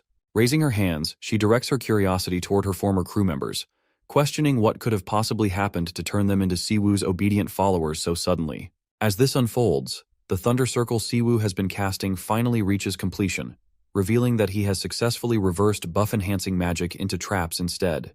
Black Mamba, struggling against the suppressing trap, tries to piece together Siwoo's abilities, wondering whether he is a tracking-type magic user or a melee hunter. Yet, none of the possibilities he considers seem to fully align with what he has witnessed. Before he can dwell on it further, Siwoo unleashes another skill, slamming him against the wall once more and forcing him to revert to his hunter form. Bleeding from his mouth, Black Mamba swears that he has never seen Siwoo before. Despite taking pride in knowing everything about high-ranking hunters, he finds himself at a complete loss regarding his opponent's identity. Without wasting any time, he casts another magic circle and demands to know what business Siwoo has with him. Before Black Mamba can finish his enchantment, Siwoo appears above him in an instant, driving him to the ground with his foot. Making it clear that he is the one who will be asking the questions, not the other way around, he presses down harder, forcing his dominance over the situation. Without giving him a chance to recover, Siwoo slams him down again, issuing a sharp warning that a single wrong move will cost him his life, leaving no room for defiance. Black Mamba, now completely overpowered, visibly gives up and pleads for Siwoo to stop, his will to resist breaking. Seeing that Black Mamba is finally willing to talk, Siwoo wastes no time and demands to know who ordered the assassination of Young Minjun. As sweat drips down his face, Black Mamba's mind races, questioning how Siwoo even learned about the murder and whether he has some connection to the victim. Instead of answering, he resorts to a cheap trick, pretending to comply just long enough to lower Siwoo's guard. Seizing the moment, he suddenly spits a venomous poison from his mouth, aiming to catch his opponent off guard. Believing he has taken down Siwoo, Black Mamba boasts that a true assassin never reveals his client. However, his confidence shatters the moment Siwoo instantly recovers, healing himself without effort. Panic overtakes him as he struggles to understand if Siwoo is actually a healer. Desperate, he turns to Crow for help, only to find her completely surrounded by Siwoo's disciples, leaving him with no way out. With no other options, Black Mamba finally gives in, beginning to reveal the client's name, Pandey. But before he can finish, Crow swiftly eliminates him. Watching this unfold, Siwoo contemplates whether the name he was about to say was Pandemonium. Hearing this, Crow finally acknowledges that she has realized Siwoo's true identity, none other than the legendary first-generation hunter, Mad Dog, who mysteriously disappeared a decade ago. Siwoo, now turning his attention to Crow, questions whether she is also affiliated with Pandemonium. However, she firmly denies the accusation, asserting that her organization operates strictly as an assassin's guild and does not engage in personal requests. Siwoo fixes Crow with a death glare, making it clear that speaking the truth is the only option if she knows what's best for her. Crow, maintaining her stance, swears that she has no reason to lie, pointing out that Siwoo already has information on her. With a snap of her fingers, she signals Hedgehog to get up and assist in their escape. In an instant, the two vanish into the sky, preparing to flee. Before leaving, Crow questions whether Siwoo intends to pursue her, but he dismisses the idea, stating that he has already obtained the lead he was after, leaving him with no further reason to chase them.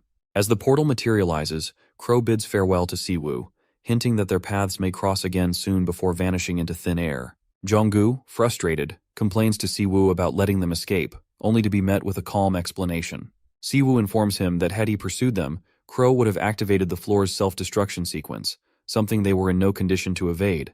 He then instructs Jonggu to handle the cleanup, stating that they have achieved enough for the day. As the scene shifts, Siwoo is in his room, searching for more information on Pandemonium. His mind drifts back 20 years to the moment when the first gate appeared, unleashing all manner of things upon the world. Mana surged into existence, magic stones surfaced, and countless rare resources were discovered. Demons too emerged through the gate, initially blending into society unnoticed. However, they did not stop there. Not only did they seize control over the gates, but they also regarded humans as an inferior species.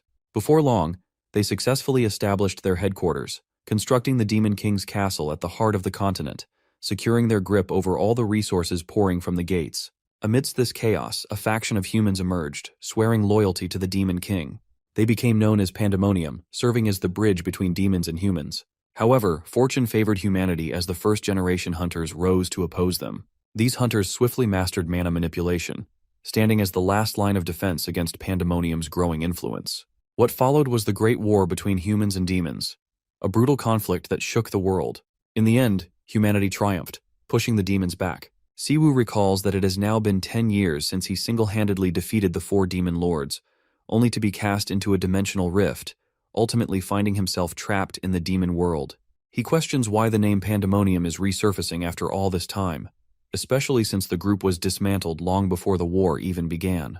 His thoughts turn to his predator, seeking answers about why the demons in the other world seemed so different. Frey acknowledges the difference and shares his own analysis, revealing that numerous races exist across the dimensions. He notes that the demons in the other world were particularly ruthless, having gone so far as to exploit the dragon species, forcing them into servitude. Frey continues, arguing that no matter where demons go, they behave like gangsters. Before becoming a part of our hero, he had no memories, only a lingering sense that something had been stolen from him by the demons. Having spent over 100 years at Siwoo's side, analyzing demons, he is now certain that they were the ones who tampered with his memory. Siwoo places a hand on his head, reflecting that instead of solely focusing on killing them, he should have paid more attention to uncovering their true nature. Siwoo notices that the mana patterns of demons differ from those of humans, and compared to 10 years ago, they have become far more adept at blending in. Frey suggests that simply eliminating them would solve everything, but Siwoo admits that he wishes it were that simple. Just then, his younger brother enters, questioning why he suddenly asked him to rent an office, suspecting that he might have gotten himself into trouble. Siwoo, remaining casual, responds that it's nothing major. He's just trying to track down Minjun's traces. Sejun points out that from what he has gathered, Siwoo recently wiped out an entire assassination organization and questions whether his request for an office was meant for planning that mission. Taking a seat on the sofa, Sejun scolds him, reminding him that he has repeatedly urged him to keep a low profile, warning that it wouldn't be ideal if the president found out. Siwoo, letting out a sigh, reassures his brother not to worry, explaining that Junggu has already erased all records of his involvement. Siwoo also mentions that he is planning to visit President Choi Dae-soo soon. However, his brother finds this decision unwise. Frustrated by Siwoo's actions, Guildmaster Sejun argues that he has yet to regain his full mana strength. While he won't force him to stop, he insists that he shouldn't rush into things. He expresses concern that Siwoo might end up in trouble again, reminding him that the world has changed significantly over the past 10 years. Siwoo appears before his brother, scratching his head like a monkey, telling him not to overwork his little brain. Sejun lets it go, reminding Siwoo to keep his promise and stay safe, as he can't afford to lose him again. Changing the subject, he asks if Siwoo remembers Hunter Shin Jisoo, mentioning that her awakening skill turned out to be quite impressive. He suggests that his brother should look into her. Siwoo, however, shifts the topic, saying that he's hungry and inviting Sejun to join him for dinner. Frey chimes in as well, complaining that he's starving since Siwoo's mana isn't enough to satisfy him. In response, Siwoo mockingly blames his predator for his own hunger. As Sejun leaves, he calls Junggu, complaining about why he revealed everything to his brother. However, the big guy scolds him instead, reminding him of the chaos it caused trying to cover up his actions in front of HMCS. Every media outlet and agency is swarming the organization with interviews after the takedown of the assassins. He further informs Siwoo that, thanks to keeping his name out of it, the branch manager is now closely monitoring them. Siwoo argues that it's a good thing since it means he's getting results, but Junggu, clearly frustrated, complains that the real issue is figuring out how to justify the fact that he single-handedly took down such high-ranked A+ hunters. Our hero counters that Junggu should have involved the White Lion Guild since Haman was present, but Junggu still insists that Siwoo stepping forward would help ease the burden on them. Siwoo then hangs up, dismissing the matter by saying his meal is waiting. Heading to the kitchen, he settles onto the sofa, murmuring to himself about how much he enjoys his job. Turning his head back, he casually asks his brother if there's any recent news regarding the demons. Sejun explains that ever since Siwoo eliminated the 4 demon lords, the demons had no choice but to propose a peace treaty and establish an institute in the polar continent to study the mana that emerged on Earth. He adds that some nations have even begun collaborating with them on this research, and it has become rare to see demons outside the polar continent. Over time, people have largely dismissed the chaos they once caused, reducing it to nothing more than an urban legend. Frey finds it rather absurd and questions when demons ever became peace-loving beings. Siwoo then shifts the conversation to Crow, mentioning that while her mana pattern closely resembled that of a demon, there was something off about it. This leads him to suspect that she might be a demon-human hybrid. Given that demons first appeared on Earth 20 years ago, he is convinced that such a possibility exists. What initially began as a mission to avenge Minjun's death has now transformed into something far more complex, leaving him with the feeling that this pursuit might continue for a long time. Back at Siwoo's place, he begins training his two new subordinates to control their mana by helping them discover their mana core. Confused, Hamin questions how this could be useful when skills only awaken in high adrenaline battles. Annoyed, Siwoo smacks Wolfboy, reminding him that they were the ones who asked for training in the first place. He sighs at their naive belief that simply blasting out mana like a gym workout is the best way to use it. The simple-minded Volk, on the other hand, argues that there's no need for control if they can just take down their enemies in a single hit. Siwoo points out that the easy tutorial tower has spoiled them, making them overly reliant on brute force. He explains that sensing one's mana core requires precise control, something his new disciples clearly lack. Using an analogy, he describes how every person has an internal space where mana gathers, often referred to as the dantian or core. Each individual awakens with a unique trait, releasing mana in a way that manifests as skills. The more refined their control over the power flowing from their core, the stronger their abilities become. That's why training is essential, not just to expand their mana reserves, but also to enhance the effectiveness of their skills. Siwoo, acting like an old man, mocks the three for only using their power for around 20 years. He tells them to stop complaining and just follow his instructions if they truly want to get stronger. As if that isn't enough, he warns them about the grueling training the Bestia traders will undergo until they've properly atoned for their crimes. Suddenly, a visibly distressed Jonggu arrives, demanding to know why Siwoo didn't answer his phone. The mad dog casually responds that he doesn't pick up calls 24/7. Ignoring the remark, Jonggu stresses that he needs to meet the branch director at HQ immediately. At the HMCS office, Siwoo eyes Jonggu suspiciously, asking if he snitched on him to his superiors. Jonggu adamantly denies it, but before he can say more, they're approached by two of his sassy colleagues. The Gangnam team leader and his lackey start teasing Jonggu about his sudden rise to fame. Seeing Changwon back from his vacation, Jonggu clicks his tongue and tells him to quit slacking off and actually do his job instead of bothering his coworkers. Ignoring the bickering, the Gangnam team leader turns his attention to Siwoo, but our hero couldn't be less interested. Instead, he casually picks his ear, completely unfazed.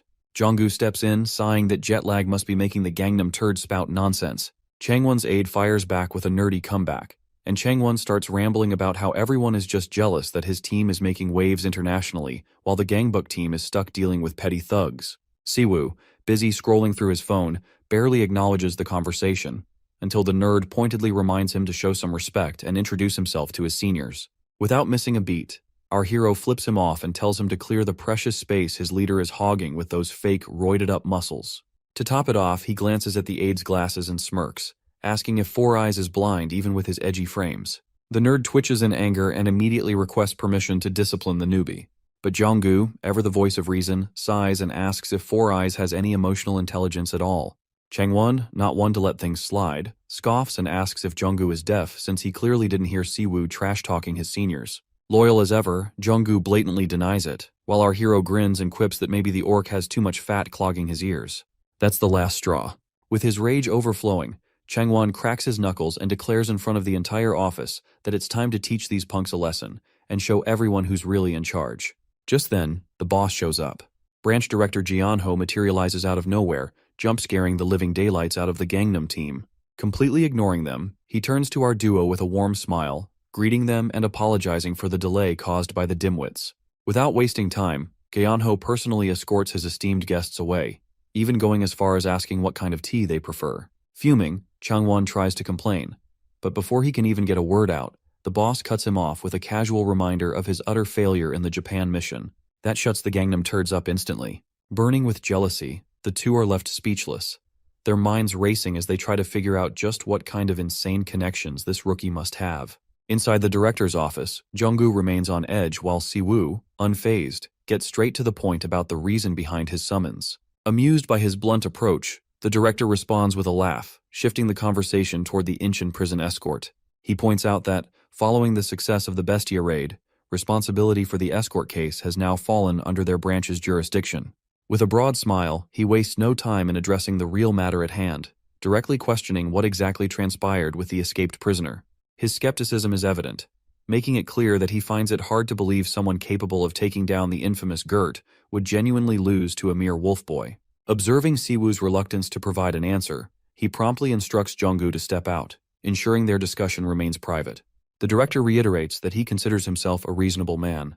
While Jonggu has an impressive track record, the reality remains that he lacks the capability to single-handedly raid and dismantle an assassin's guild like Bestia. Drawing from his experience, he pieces together that the escaped prisoner likely provided them with a lead to the organization. He points out that officially reporting this information would be advantageous for everyone involved. However, simply disregarding a wanted hunter isn't an option, especially not just because a rookie insists on it. Realizing that his line of questioning is leading nowhere, the director shifts tactics, revealing that he has invited a mutual acquaintance, one who is quite eager to have a conversation with Siwoo. His curiosity finally piqued. Siwoo turns his head to face none other than one of his fellow first-generation legendary hunters, the Guildmaster of Fighting Warrior, Du Kangho. At Kangho's residence, the two enjoy a peaceful conversation over a cup of tea, just like the good old times. Uncle Kangho recalls how shocked he was when he first heard the news of our hero's death. Curious, Predator asks who the suspicious old guy acting so familiar with him is. Our hero also notes that the man seems to have aged quite a bit. Laughing at the odd comment, Kangho chuckles and points out that Siwoo is the one who seems frozen in time. The uncle, with a touch of jealousy, mentions how Siwoo hasn't gained a single wrinkle over the past 10 years. He then asks what happened, since even his disciples went through hell yet couldn't track him down. Acting nonchalant, our boy replies they'll need another drink since his story isn't a short one. Hearing his 100-year-long tale, the uncle finds it impressive how much he went through. Our Demon Kingslayer shares his worry that mysterious dimensional magic activated at the very end of the fourth boss's fight. Clearing up the confusion, Kangho reveals that the fourth Demon King is still alive, leaving Siwoo stunned. My guy slams the table, seething with rage that the humans signed the peace treaty despite knowing this. Kangho does his best to calm him, explaining that only the remnants of the Demon Lord's forces remain. After the Demon Slayer ended his reign, the demons on Earth claimed they were merely following orders from their leader in the war against humans. Siwoo grits his teeth, realizing they had used him as a scapegoat. But Kangho calls it a necessary evil, given that human resources had been stretched thin since the first gate appeared. When the demons offered the peace fire, they even promised to share their knowledge on how to seal the gates. It was an irrefutable offer, so the humans exchanged the Demon King's remnants and a lab in the Arctic, where they could safely open a gate. For the people who were unaware of magic and the gates, it was undoubtedly the best choice for progress. As a result, top rankers like Choi Dae-soo from every country took the deal. Since then, the demons have stayed under the radar. He mentions that the first-gen hunters were initially very suspicious, but after Siwoo's disappearance, they scattered. Once everything calmed down, the interest in demons had waned. Kangho has had his doubts about the demons ever since, but what's even more intriguing is the disappearance of the mad dog. After Siwoo vanished, Choi Dae-soo went to great lengths to erase all traces of him, leaving no one beyond the second-gen hunters even aware of our Demon Slayer. What's even stranger is that the uncle couldn't recognize him today, despite having fought alongside him multiple times. Hearing how unnatural the memory loss is, our hero suggests that maybe Dae-soo had the demons' help. Kangho agrees, commenting that Siwoo has long been a pain in both parties' sides. Our hero then wonders aloud what the demons would have to gain from helping such a prideful jerk like Dae-soo erase his existence. Kangho reminds him that the demons have become harder to challenge since they've even helped humans improve with mana. Siwoo counters, pointing out that these are the same trash who started a war because they believed humans were an inferior race. With that, Kangho suggests that Siwoo meets with his disciples next to get a clearer picture. The problem is that his disciples have scattered across the world. But the uncle responds that although kids are like that, Yohwa is still in Korea. She's now an S rank and the leader of the Azure Flower Guild. Still, Uncle Kangho is disturbed to share that the same redhead who always clung to him like glue now works under Dae-soo. Our hero brushes it off, saying everyone has their reasons. After sharing a good laugh over the pricey yet nasty-tasting liquor, the uncle mentions his little brother. Siwoo replies that his little bro loves the old man and thanks the samurai uncle for raising Sejun like his own son. Just then, a spy snaps a photo of the two from outside and sends it to his guildmaster. He confirms that he's caught the HMCS privately meeting with the great Kangho. The guildmaster, Yohwa, thanks him and confirms that Siwoo is alive, just as she had expected. Her suspicions had grown after seeing the Empire Guild's unusually chaotic movements. Breathing a sigh of relief, the lady goes weak in the knees, bursting into tears at the sight of the master she had terribly missed. After she started working under Dae-soo, Sejun lost trust in her, but the lady never stopped searching, even when everyone else had given up. Yoa stares at the master, who hasn't changed a bit, and prepares to meet him immediately. Yet her hope comes crashing down when she hears someone call her name. Daesu asks why she's in such a rush. The redhead lady replies that it's nothing special, trying to steady her trembling arm. The creepy man grips her shoulder, pointing out that the cold-hearted woman who wasn't fazed by her mother's death can't possibly be so moved over something trivial. He guesses that he's heard of a certain infamous Min Siwoo's return, and her frozen expression gives it away. The eye-patch uncle sighs, watching her rush off to her master like a loyal pet. Patting her head, he clicks his tongue, muttering that she hasn't matured at all. He makes it clear he doesn't plan on letting her go easily, even if she's his last blood relative. She slaps his hand away, reminding him that she never pledged loyalty to him in the first place, and he knows it. He admits that he only let her linger around his guild because she grew into a powerful hunter. Yowa is furious hearing him refer to her as a mere tool. The redhead snaps at her supposed uncle, who abandoned her when she needed him most. Only Siwoo had been there to save her from despair. Daesu shatters her confidence by reminding her that she's a criminal. Given how our hero has been viciously hunting down criminals, once he finds out about her past, her so-called happy reunion won't be as pleasant as she hopes. The creepy uncle advises her not to forget her dirty roots and urges her to wake up from her delusion. The trembling lady is left completely demoralized, standing there utterly speechless. Meanwhile, at the guild, a pair of rookies meet our hero, who has promised to train them firsthand. Jisoo curiously asks if the huffing bear mask and the bald old man are also coming along. Our hero introduces the two seniors, while the wolf boy is suffocating in the bear mask, struggling to hide his identity. The juniors are immediately intimidated by the old man's menacing presence, yet the baldy casually remarks that he'll be relying on the energetic young ones. He offers her words of encouragement to Jisoo as though she's his own granddaughter. Siwoo reminds the troublemaker wolf boy that he's still on probation, warning him not to bully the juniors unless he wants to experience death again. With that, the team sets off toward the F-rank gate owned by the Empire Guild. Jisoo admits she's feeling quite nervous, so our hero tells her to think of the giant portal as just another door. The other recruit, equally hesitant, mentions a rumor that sometimes the gates swallow hunters if they close while the hunters are still inside. The old man reassures them, stating that humans now know exactly how to open and close the gates. He continues, explaining that gates have become a business due to the precious resources monsters inside yield. Cowards won't be rewarded without taking some risks. Once inside the gate, the team finds themselves in a lush forest. The recruits start complaining, leaving our hero wondering if all the kids are this clueless, even after graduating from the Hunter Academy.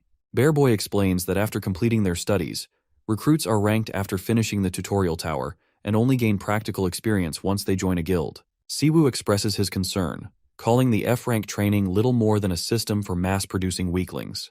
He urges them to demonstrate their skills before they start facing monsters. Sent by Sejun, the pretend recruit feels humiliated, being bossed around by a stranger alongside a girl who can't even use her power properly. Finally charging up her skill, Jisoo is knocked back by the force of her own attack, landing on her butt. Hearing her rampant apologies, our trainer tells her to stop with the apologies and hands her a whip.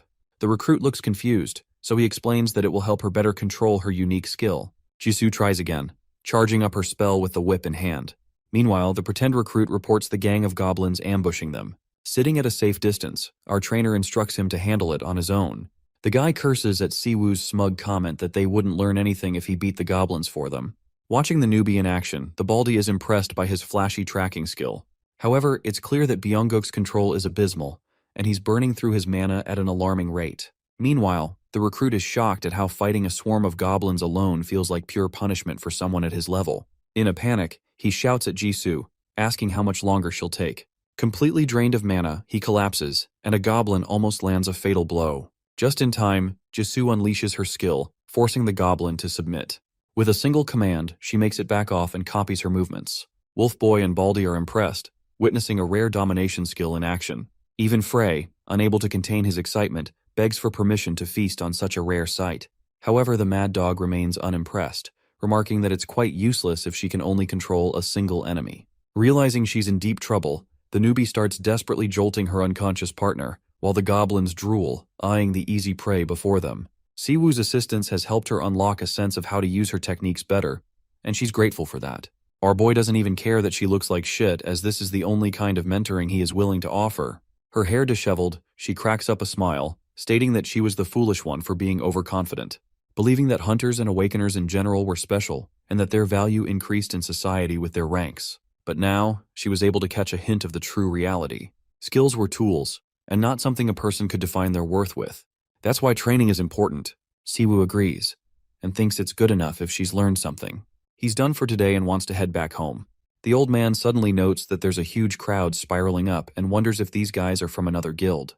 The girl explains that there is negotiation going on between the Azure Flower Guild and another group. A new gate has been discovered after all, so these people are just being dispatched here. Hearing the guild's name, Siwoo draws away for a second. From among the crowd, the people are curious to ask the guild leader about the appearance of the unique gate, as well as the pile of dead bodies of hunters that were discovered inside. The strange thing about this case is that these hunters weren't even torn apart by monsters. Their bodies seemed in one piece on the outside, but their organs had taken all the damage. It made Yowa contemplate what could become the catalyst for such a strange turn of events. Her train of thought is disrupted as a voice draws her over from her shoulder. It's Siwoo, who greets her with confidence, reminding her that her teacher is back. Seeing him here, she shows a different side to herself, mentioning his return. Siwoo wants to speak to her, but she's too busy and has things to deal with. Yowa escapes the situation, while Frey is out here flaming our boy for being the first dude to get rejected at the speed of light. The old man finds her rude for dismissing him like that too. Siwoo confirms that to be the case, but it's not that she was rude just now. In fact, he saw her in a fragile state, as if she was crying, and he doesn't know why. Let's explore their backstory a bit. Siwoo came to see her while she was hiding and crying her eyes out. He doesn't even get what's causing her to be upset. The teacher emphasized that he'll always find her out even if she hides. Turns out, the girl was jealous as hell that Sejun was trained better than her because of his connection to his brother, while she was just a nobody he picked up. She was once starving on the streets, so he collected her just like how Batman collects a new Robin every week. Anyway, Yowa doesn't get why Siwoo has been so nice and considerate of her despite having zero reason to do so. He teases her intently, stating that it's just a choice he made. He'd already been born into a tragic world, and felt that it was right to have a loving family of his own. He even gives Yowa the privilege of being called his real sister all the same. To this, the redhead flushes and continues to put up a petty fight. Siwoo is a little annoyed and wonders if he should make her cry even harder in their next training session. Yowa doesn't want him to adjust the difficulty of the training even further, since he already puts her through the worst every day. Those scenes race inside her head. She recalls never wanting to be the best disciple, but someone who could become his weapon, someone he could rely on. And that's how she ended up catching feelings for him. Tough luck. Yowa could not escape the bubble of being the child of a disgusting criminal. She enjoyed her privileges as a child and thinks that it does not earn her any excuse. That's why Yowa is prepared to do anything to fight for her teacher, for the person who helped restart her life. Yowa pops a surprise visit to meet Sejun, who calls her his sister out of habit and then addresses her properly. The redhead wants him to spare the pleasantries for a moment because she's come here to talk. Let's hop over to a different scene, where Kang-ho is expressing his reasons of distrust to an acquaintance. When the gates first appeared, they had been fighting against demons. It was a barbaric era where powerful awakened warriors did not know what to make of their powers and broke every law. And now, he's seriously annoyed that this guy ended up making deals with the demons themselves. Eyepatch over here quickly realizes that Kang-ho's already encountered Siwoo, which is why he's so alert and suspicious of him right now. He thinks Siwoo's the one who has had his senses tamed, failing his judgment. Of course, this all seems like bullshit coming from President Eyepatch over here. He thinks the same of Kang-ho, claiming that he and the rest have some kind of delusion about him. This man outlines that he doesn't care about the safety or protection of humanity. The three reverences matter nothing to him. The bastard reveals his true nature. He's just a madman who is drunk on power, hoping to achieve complete supremacy. He wants to test and expire the very limits of mana and where that could lead humanity. His goal is to face an endless amount of strong opponents to help evolve humanity to greater heights. His authority is just a tool that helps him get there. The deals he made were merely because their interests aligned in one place. In the global domain, he confirms that each world leader had already bargained with the demons. On the exterior, it seems like they're forming these deals out of the country's safety, but they have their own agendas. With the current trajectory, humanity will tremendously evolve in the upcoming decade. He mocks Kang-ho for questioning his decisions when it only helped strengthen humanity's side. Kang-ho returns to the important question at hand. He wants to hear it from the man himself, to see if he truly made a deal with the demons and became the one responsible for sending Siwoo away. The president plays it soft, expressing that he's got nothing to hide, and if Siwoo has returned, then he's just gotten himself another chance to destroy him. Daisu is all confident in his shit-talk session until the man himself arrives to meet with him, stating that he's got a couple of things to ask too. He crashes right through the window, quick as lightning, and casually mentions how long it's been. Daisu is stunned to see the guy actually daring to confront him. Stepping inside, our hero jokes about how Daisu lives up high but can't be bothered with all the hassle of the front gate. he decides to cut to the chase before Dae-soo's annoying bodyguards show up. He straight up asks Dae-soo if he teamed up with Pandemonium and sent him to some other world 10 years back. Dae-soo, totally unfazed, just teases him, asking if that's all he has to say after such a flashy arrival. He even mocks him for being boring now. Frustrated, the hero threatens to flip the whole building over and demands that Dae-soo answer him. Dae-soo laughs, saying Siwoo's arrogance hasn't changed one bit. Even after 10 years, he still looks the same, like he had a great time in the other world. Then he asks what made him break in through the window. Suddenly, Siwoo grabs a pot of plants and hurls it at Dae-soo, scratching his cheek. Angrily, he threatens to tear himself apart and scatter his bits across dimensions. Siwoo warns Dae-soo to value his life and get to the point. He repeats the question about whether Dae-soo teamed up with the garbage organization Pandemonium or had anything to do with Young Minjun's death. He warns Dae-soo that if he messes with Yowa or his disciples, it'll be the end for him. But Dae-soo just smirks and laughs, saying this is what he wanted to see. Siwoo misses the bloody battlefield vibe Dae-soo brings, so he unleashes a yellow aura to show he's ready to fight. But Dae-soo counters with his dark red aura and explains that while Siwoo's been chilling in the demon world, he's been fighting strong hunters from all over and getting stronger. He confidently declares that Siwoo's killing intent no longer excites him like it used to. Dae-soo unleashes his dark power and playfully asks if Siwoo can still bring the heat to make the risk worth it. In response, Siwoo asks if he needs to punch another hole through Dae-soo's mouth to get an answer. Just as they're about to go at it, Kang-ho jumps in, shouting for them to calm down and think about where they are and how serious the situation is. Kang-ho reminds Dae-soo that he's an SS rank hunter and represents the nation. Starting a fight in a public place? Not cool. He asks Dae-soo if he gets the weight of his position. Turning to our guy, Kang-ho tells him that even though he's with HMCS and protected by the Empire Guild, things aren't as wild as they used to be. A fight between hunters would grab way too much attention. Kang-ho warns him that if he doesn't want his crew seen as part of a guild attacking the government, he needs to chill. That reasoning calms him down a bit. Dae-soo relaxes too, but comments that everything is as boring as ever. He misses the old days when they could just fight and go all out, constantly brawling for dominance whenever the chance came up. Dae-soo then asks if Kang-ho thinks it's a dull time. He admits that since he got fired up, even just for a moment, he'll answer one thing that he had nothing to do with Young Minjun's death, and Yowa came to him on her own. Dae-soo jokingly asks if it's really his fault if his disciples turn out to be a mess. After that, he turns and walks away, telling Kang-ho that if he's got more questions, he should come find him next time properly. Dae-soo promises to set up a place where Kang-ho can let loose as much as he wants. Our hero stays quiet, and Kang-ho lets out a sigh of relief, glad he prevented a clash between two powerhouse hunters. A moment later, the elevator stops on the 8th floor, and Dae-soo steps out. A guard nervously reports some weird noises from the upper floors, but Dae-soo cuts him off, reminding him no one on this continent is strong enough to threaten his safety. He tells the guard to forget about it. The guard bows and apologizes quickly. Dae-soo then instructs him to contact Maryang Dae-soo, get an A-rank gate ready, and bring Yowa to him. 7 hours earlier, Sejun was watching a video on his computer when Yowa walked in. He asks what she's looking at. She reminds him about the recently discovered gate they found together and tells him that several hunter corpses were found around it. The autopsy shows that all their internal organs popped at a cellular level. Yowa thinks the hunters either fought someone with a specific skill or ingested something toxic. But the real issue is that all the hunters are linked to a shady trade guild called IZ. She explains that IZ operates near the new gate and is so low profile that she's never heard of it before. There's barely any info on IZ, but rumors say the guild's leader is a demon. Sejun is taken aback and asks where she heard that. Yowa replies that working closely with the government means she hears a lot of stuff. She tells him it's up to him if he believes it, as she'll handle things her way. She turns to leave, adding that they're definitely making moves and that she'll keep him posted as soon as she knows more. As she walks away, she mentions that Dae-soo is watching their guild, so Sejun shouldn't contact her unless she reaches out first. Sejun stops her and asks why she's doing all this, but she just says to keep it a secret from her master and that she doesn't plan on coming back. Sejun already figured Yowa wouldn't stick with Dao for 10 years without a reason. He sits back down, wondering why she's acting like this now. Even if she's teaming up with Dae-soo to search for Siwoo, now that Siwoo is back, her behavior is confusing. He knows Siwoo trusts his 3 direct disciples completely, but they all seem burdened by their own secrets. He can't fully trust any of them. Frustrated, Sejun holds his head and calls out Yowa and Siwoo's names, wondering what they're thinking. Suddenly, Siwoo shows up.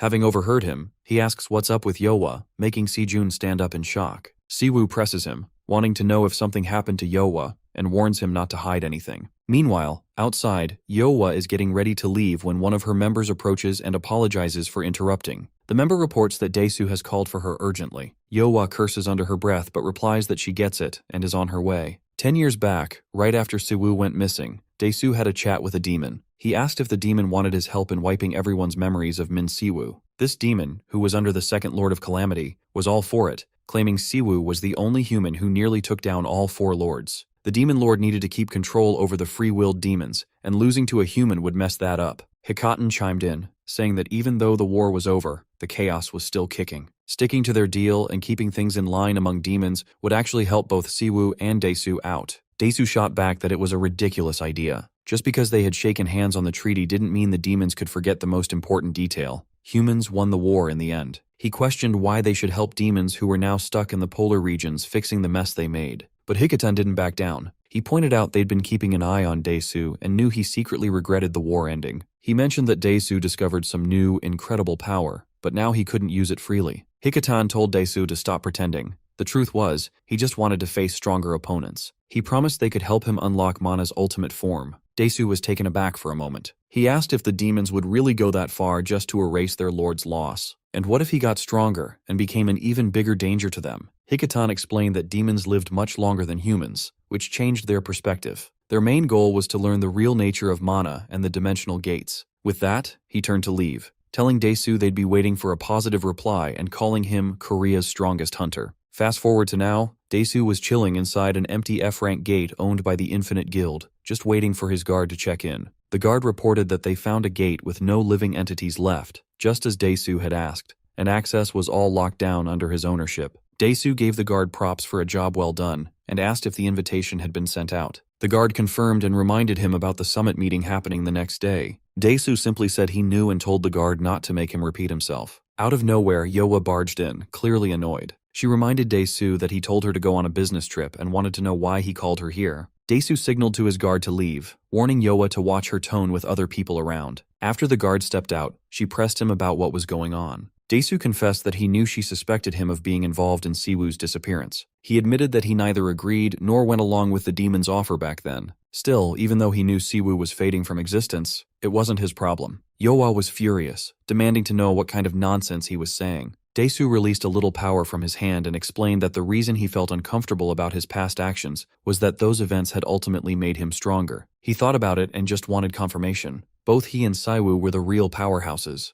Dae-soo attacks Yoa, but she dodges at the last second and bends down to power up. She demands to know what he means by the demon's proposal. As everything clicks into place, her anger explodes. She realizes Dae-soo is the reason Siwoo is missing, and the reason there is no trace of him in any records. Burning with rage, she unleashes her full power and tries to kick Dae-soo in the head. He blocks her with ease. He grabs her leg and yanks her down. His voice is cold as he tells her she is just like her mother, a fiery temper, holding on to enemies for her own selfish reasons. Blind to the bigger picture. With a brutal slam, he drives her into the ground and the floor shatters beneath her. Injured and struggling, Yoa hears Dae-soo tell her she is nothing but a tool, just a way to awaken the full strength in Siwoo. Dae-soo goes on about how the inferiority he carries from the past is fading with Siwoo's disappearance, but it still lingers like a dirty stain. Now that Siwoo's back, he's ready to get rid of it for good. Even hurt, Yoa laughs and asks if he really believes Siwoo will play along with this twisted game just because of her. Dae-soo steps on her shoulder, pushing down harder as he explains that he knows Siwoo's plan. He recalls how, back when Siwoo was busy playing house with his family, Dae-soo doubted him. But after seeing the determination in Siwoo's eyes now, he's sure Siwoo has left a lot behind in that other world over the last decade. With more pressure on her shoulder, he tells Yoa she doesn't have to do anything except be the spark. He confesses he doesn't know the details about Minjun's death, but promises to use every card he's got. Then, he unleashes a chain that wraps around her and urges her to stop fighting. The shackles were made by the best in the Black Abyss,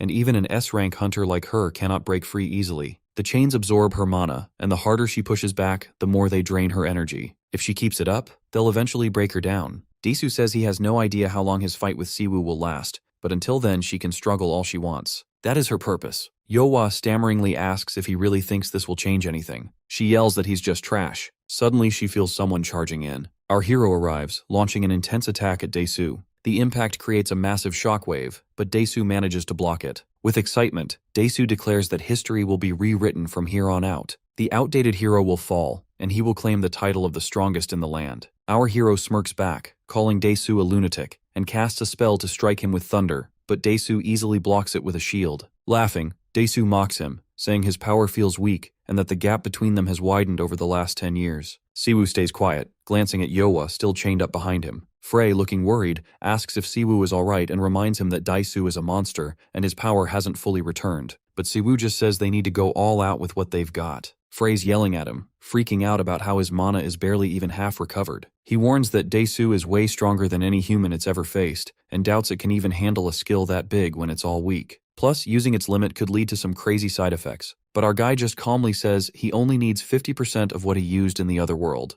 and that's more than enough. No problem at all. Daesu, who's blocking his attacks like it's nothing, mocks him, wondering if he's regretting rushing in so cocky. Siwoo cranks up the power against Daesu again, but he still stops it. Out of nowhere, our guy zips in front of Daesu with insane speed and declares that for a loser like him, that much power is plenty. He lets loose an even stronger attack, cracking the ground and sending debris flying, but somehow Daesu blocks it again. Yowa's watching in shock. This is a clash between first-gen hunters and real awakeners. Their casting speeds are so fast it's hard to even keep up. She knew there was a gap in power, but she never expected the difference between S rank and SS rank to be this huge. Daesu pulls out a spear and grips it tightly, laughing as he tells Siwoo it's been too long since he's felt this kind of thrill. He throws the spear at Siwoo, shouting how good it feels to let loose and dive into the pure essence of mana. Siwoo bends down and starts casting a spell, teasing Daesu about his old habit of collecting toys and showing off, even after 10 years. He creates this massive wall as a shield, but Daesu's spear tears right through it, smashing the wall to pieces. Frey screams, wondering if Daesu is even human. It warns him that Daesu seems strong enough to go toe-to-toe with a high-ranking demon, and that the spear coming at them is no regular tool. Siwoo says Daesu has always been a brute, but at the end of the day, he's just a half-baked human. He catches the spear mid-air, freezing Daesu for a split second, and then he bursts out laughing and charges right at him. Without slowing down, Daesu conjures a swarm of swords, grabs a few, and leaps, telling Siwoo not to blink. Siwoo quickly throws up a shield just in time to block the attack. Daesu smirks and mocks him, asking if that was all it took to make him crack. He then conjures a giant metal hammer and calls Siwoo's shield pathetic, slamming it over and over, vowing to smash it to dust. Siwoo responds with his own spell, summoning an Ice Fang spear that creates sharp ice spikes behind Daesu, ready to strike. But Daesu unleashes a surge of power that blows the spikes apart. He brushes off the little bits of ice stuck to him, saying that a true master never goes down easy. Annoyed, Siwoo tells Daesu to stop talking and take off the shackles if he doesn't want to die. He questions Daesu,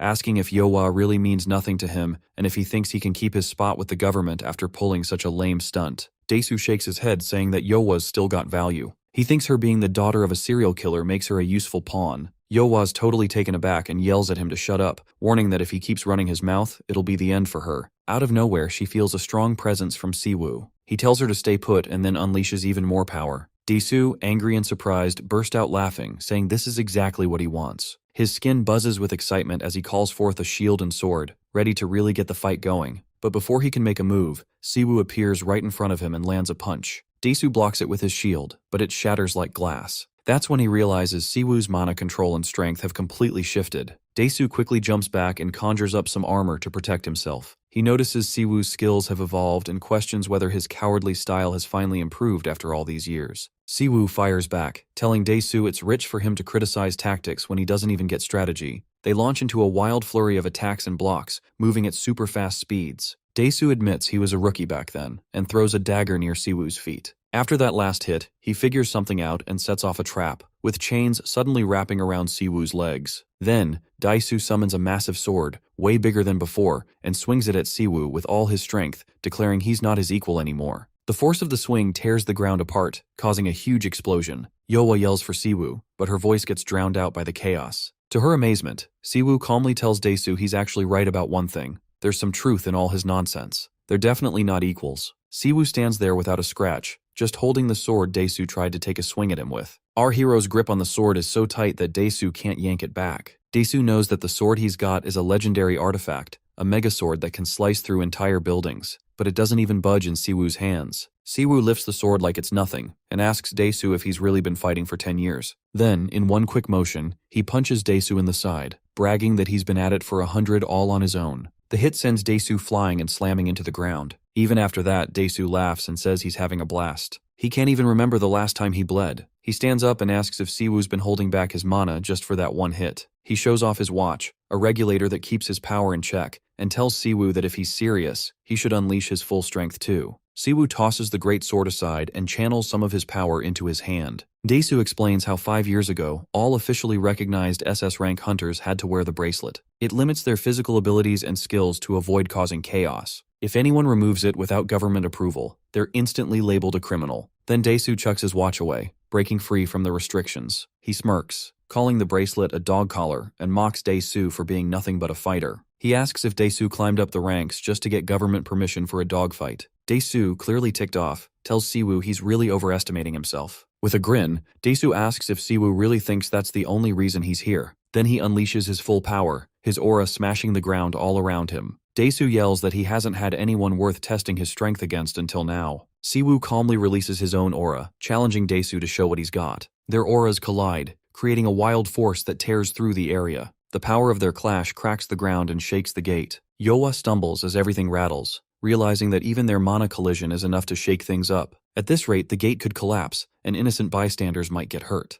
Determined to intervene, she breaks free from the chains holding her back, knowing she has to step in no matter what. Meanwhile, Siwoo and Daesu keep going at it with everything they've got. They're trading blows, and each attack gets blocked or countered with insane precision. But it's Daesu who's having a tougher time. He uses his hammer to smash the ground, sending big chunks of rocks flying at Siwoo, but Siwoo dodges with a burst of speed, moving way too fast for Daesu to hit. Frey, watching from inside Siwoo, says its stomach feels a bit queasy, yet admits the power feels awesome. Even at half strength, Siwoo's full power is on a whole different level. The clash of Siwoo and Daesu's powers keeps escalating. Despite Daesu breaking his limits, he's still struggling. He coughs up blood, realizing that even without restrictions, there's still a huge gap between them. Refusing to accept this, Daesu summons a swarm of swords. Laughing crazily as he curses, he grabs a dark weapon next to him and throws it at Siwoo, commanding it to tear him apart. The weapon shifts into a monstrous tiger, sinking its teeth into Siwoo's arm. Siwoo instantly recognizes it as a monster sealed in an artifact. Without missing a beat, he casts a magic circle and tells Frey to activate the Tamer skill. Frey does its thing, and the tiger quickly turns on Daesu,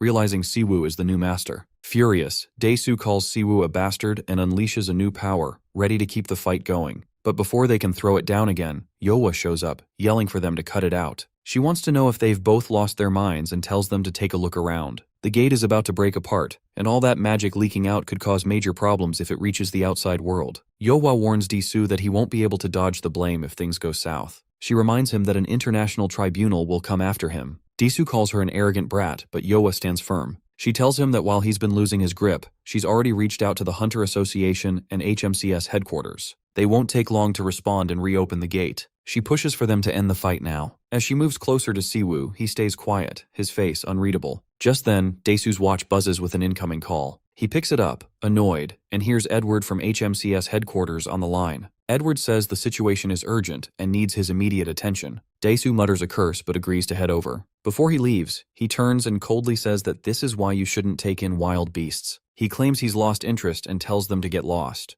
As Daesu strides out of the gate, Yowa feels a mixture of relief and anxiety wash over her. She drops to her knees, overwhelmed by the realization that Siwoo is the last person she wants to find out about her family, and now he knows the truth. She never meant to betray the kindness and sincerity Siwoo had shown her, even if it meant risking her life to keep her secret. Tears fill her eyes as she wonders how she can even talk to him now. How can she explain that the guy he's fed, cared for, and trusted is actually the daughter of a criminal? While she's lost in these thoughts, Siwoo comes over. He bends down next to her, his voice soft and caring, asking if she's okay and if she's hurt. Yowa is taken aback by his kindness after everything that went down. Overwhelmed, she hugs him tightly and cries her heart out. Siwoo stays calm, gently patting her back and teasing her about having way too much energy. In his office, Daesu is on a video call with Edward, wondering why he's making such a big deal over something Hunter said. He insists he hasn't broken any laws and points out that Hunter's freakout is just causing confusion at HMCS headquarters. It's their problem, not his. Daesu questions if it's really necessary to get worked up over something as small as some light training behind closed doors. Facing Edward, Daesu waits for a response. Edward calmly tells him that things would be different if Daesu hadn't taken off his restraint bracelet. He reminds him that SS rank hunters aren't allowed to fight each other, and any changes need to be reported to the association or HMCS, rules that clearly annoy Daesu. Using magic against an HMCS hunter means an investigation, and as a national leader, Daesu could even end up in an international court. Even if his country finds no fault, the international laws still apply. With a smile, Edward suggests there's no need to make a big deal out of a small issue in peaceful times. He asks Dae-soo to handle it quietly in Korea. As he stands up, he mentions they still need to hear from everyone involved, which means they'll have to meet with the guy Dae-soo confronted. Dae-soo, feeling suspicious, asks if Edward is targeting Siwoo. Edward just says they'll talk in Korea and hangs up. Furious and humiliated, Dae-soo remembers how 10 years ago he was catching up to Siwoo. But since Siwoo disappeared, his power grew far beyond Dae-soo's reach, like he became a whole different person. Dae-soo can't believe how much the gap has widened between them now. He wonders what Siwoo has been up to all this time and how long it's been since he last felt that thrill of unrestricted fighting. Sitting down, Dae-soo realizes that the strength he gained while being held back isn't enough anymore. After all this time, he finally has a goal worth breaking free for again. With a mix of frustration and determination, Dae-soo welcomes back the mad dog, Siwoo. A week later, at the Azure Flower Guild, Siwoo asks Yoa why she didn't say hi, even though she knew he was back. She shyly admits she has no excuses and says it's just enough for her to know he's returned. Siwoo sighs in frustration and asks if she found out anything about Minjun while he was away. Yoa apologized, saying she couldn't find anything useful. She made it clear that no one in the country is involved, and that Dae-soo just keeps her around for his own gain. She also mentioned she hasn't seen any proof that Dae-soo is up to anything shady with his siblings or disciples. Panicking a bit, she insisted that her judgment wasn't clouded by the fact that Dae-soo is her blood relative.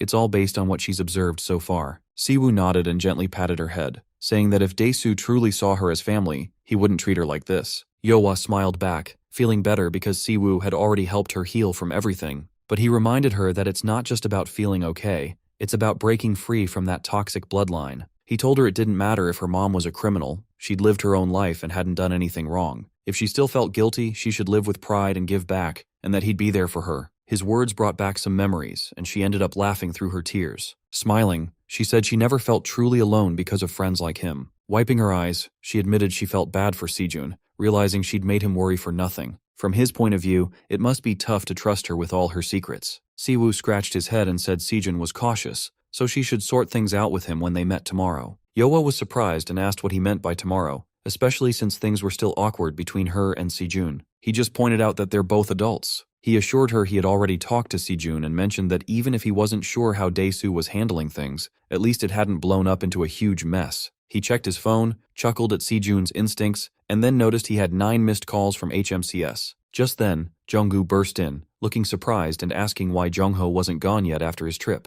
Junggu, clearly frustrated, said it was urgent and scolded him for not picking up. He'd been searching everywhere. Then Jeonho showed up too, and informed him that he got a call from HMCS International Headquarters. Edward is coming to Korea to meet him in person. Jeonho asked if he knew anything about it, but Siwoo only responded with a question. Did Edward find out? He looked annoyed at the news. When he asked if Edward gave a reason for the visit, Jeonho explained there was a gag order on the whole branch, so no details were available. Confused, Junggu asked if Siwoo really knew the vice president. Jeonho said Edward mentioned Siwoo by name and assumed he was involved, which was a first for the HMCS Korean branch. When pressed for answers, Siwoo simply said sorry. He could not share anything with the gag order in place. Jeonho accepted this and let him know that the headquarters would reach out once they had a fixed schedule, so he should just wait for now. As Jeonho dragged Junggu away, he whispered for him to figure out what was going on, whether by buttering up Siwoo or using all his connections. He also whispered questions about Yoa's relationship with Dae-soo and why she and Siwoo seemed so comfortable together. Junggu shrugged and said he had no idea. Noticing the HMCS members whispering, Yoa told Siwoo he should head back since there would be a lot of eyes on him for a while. As they walked, he asked Yoa why she suddenly wanted to see him off. She said his kindness felt like a blessing and that she was heading home anyway. When he asked about her plans, she said she'd follow his lead if he was okay with that. Still shaken by Minjun's death, she promised to help however she could, stressing that no matter what, she was still a capable guild leader. Their chat got interrupted when a black car with tinted windows rolled up in front of them. Siwoo looked annoyed, but Yoa stopped him from going over, recognizing the car. Someone inside rolled down the window and taunted them for backing down even after everything they had learned, saying they were no fun. When the window fully came down, they saw it was Dae-soo. Dae-soo tells Siwoo to hop in the car, which barely makes Siwoo hold his temper. She wants to know what he's after his earlier stunt, but Siwoo just asks calmly why he should even care. Dae-soo replies that if they want to keep pretending to be this master-disciple duo, they better start paying attention. Yoa is fuming and asks if Dae-soo thinks this is funny, but Siwoo jumps in, telling her to back off. He promises to keep in touch, then heads to the car, opens the door, and gets in. The car drives off, leaving Yoa standing alone in the street. During the ride, Siwoo can't help but mock Daesu for showing up after getting his butt kicked. Daesu just laughs it off, saying the fight isn't finished yet. If Yoa hadn't interrupted, he would have wrapped it up already. He goes on to say that thanks to Siwoo, they'll soon have a real international stage to settle things. Siwoo scoffs at him, telling him to get lost and can't wrap his head around how someone like him is in charge. Out of the blue, Daesu starts talking about Pandemonium, instantly catching Siwoo's interest. Daesu explains that even though everyone thinks Pandemonium is wiped out, there are still some members scattered around the world. He reveals that after Siwoo disappeared for 10 years, demons actually reached out to him through their network and even asked for help in erasing any trace of Siwoo. This means that Pandemonium has been keeping tabs on him too. Daesu asks Siwoo if he thinks Pandemonium is just some cult playing with dark powers, or if they're really the hidden pawns of demons. Siwoo stays quiet, so Daesu keeps going. After Pandemonium fell and demons were pushed to the far north, most of their signs disappeared. But since then, leaders, including Daesu, have been watching for any demon activity. However, they hadn't found anything significant until recently. Daesu then drops a bombshell about reports of half-demons in the Middle Eastern desert. Siwoo is taken aback and asks if he's hearing that right. Half-demons? Daesu confirms it, explaining that these are humans who've had long-term contact with demons or kids born from demon-human pairings. They might not have horns or wings like full demons, but they use black mana. He mentions this is all he's getting from government officials. He explains that the harsher the landscape, the more likely that high-level gates will pop up, making it tough for outside forces to check things out. Then, Daesu turns to Siwoo and asks if he was siding with the demons during his 10 years away, bringing up the black mana he used in their fight. Siwoo firmly denies it, but Daesu teases him, reminding him how much he used to hate demons. Yet at the end of the day, Daesu suggests that Siwoo is just as desperate for power. Siwoo asks if Daesu really thinks that and tells him to pull over if he's done talking. The car pulls over by the side of the road and he gets out. Before heading off, he makes it clear to Daesu not to get the wrong idea. He's not into teaming up with shady demons or getting tangled up with someone as reckless as Daesu. He suggests Daesu should drop the tough guy act, but adds that if Daesu ever feels like getting himself killed, he should reach out. And while he's at it, Daesu should kneel and say sorry to Yoa. Daesu, annoyed but still grinning, says he understands Siwoo has his quirks, but it's pathetic to waste time on weaklings who'll never measure up. He slams the car door, warning Siwoo that he'll regret this someday. The car drives off, leaving Siwoo to think about the reality of half-demons. The next day at the HMCS building, there's a lot going on, and the staff is taken aback by the representatives from the HMCS International Headquarters. People are whispering, speculating if it's just a routine check or something more important. No one knows for sure. In the branch chief's office, Jeonho thanks Edward for coming and introduces Siwoo as a new recruit for the HMCS gangbook team. Edward greets Siwoo politely, but Siwoo casually questions what kind of setup this is, catching Jeonho off guard. Jeonho quickly reminds Siwoo about his position, but Edward steps in, asking Jeonho to leave them alone for a minute. Jeonho, confused but careful, agrees, not wanting to ruin his chance of a connection with HQ. He tells Edward to call him if anything comes up and steps out, unsure of what's going on but trusting Siwoo. Once Jeonho and the others leave, Edward loses his cool and calls Siwoo a bastard. He grabs Siwoo by the collar, demanding to know where he's been for the last decade. Siwoo asks Edward to chill, and after a moment, Edward lets go, muttering some curses. Edward admits he's glad to see Siwoo back but presses him again about his whereabouts. With a sigh, Siwoo realizes he has to explain everything again. He gestures for Edward to take a seat. After a bit of back and forth, when Siwoo finishes his story, Edward can't help but think that the whole idea of another dimension and different time flow sounds crazy, but with the gates opening on Earth, who knows, right? Edward thinks back to when Siwoo was a big deal, but now it feels like his name is lost in the shuffle. Seeing Siwoo again makes Edward feel like he's starting to remember things he thought were long gone. Siwoo jokes that Edward seems to have a good memory considering he just heard his name. Edward insists he can't forget someone who saved him countless times during the chaotic days. Siwoo finds Edward's praise a bit much and asks how he's been in touch with Yoa. Edward explains that HMCS headquarters is leading a joint investigation with different guilds worldwide, and Yoa's guild is part of that. She's made a name for herself in a recent case, which is how Edward got her contact info. Then Edward asks Siwoo if he's planning to stick with the HMCS Korea branch and offers him a spot at headquarters. Siwoo declines, which surprises Edward, who asks why he doesn't want the chance. Siwoo simply says he doesn't see a reason to. Edward pushes back, saying someone like Siwoo really belongs on a bigger stage and he could use a dependable right-hand man. Siwoo thanks him for the offer but says he's already on his own investigation. Edward agrees that HQ could help with that,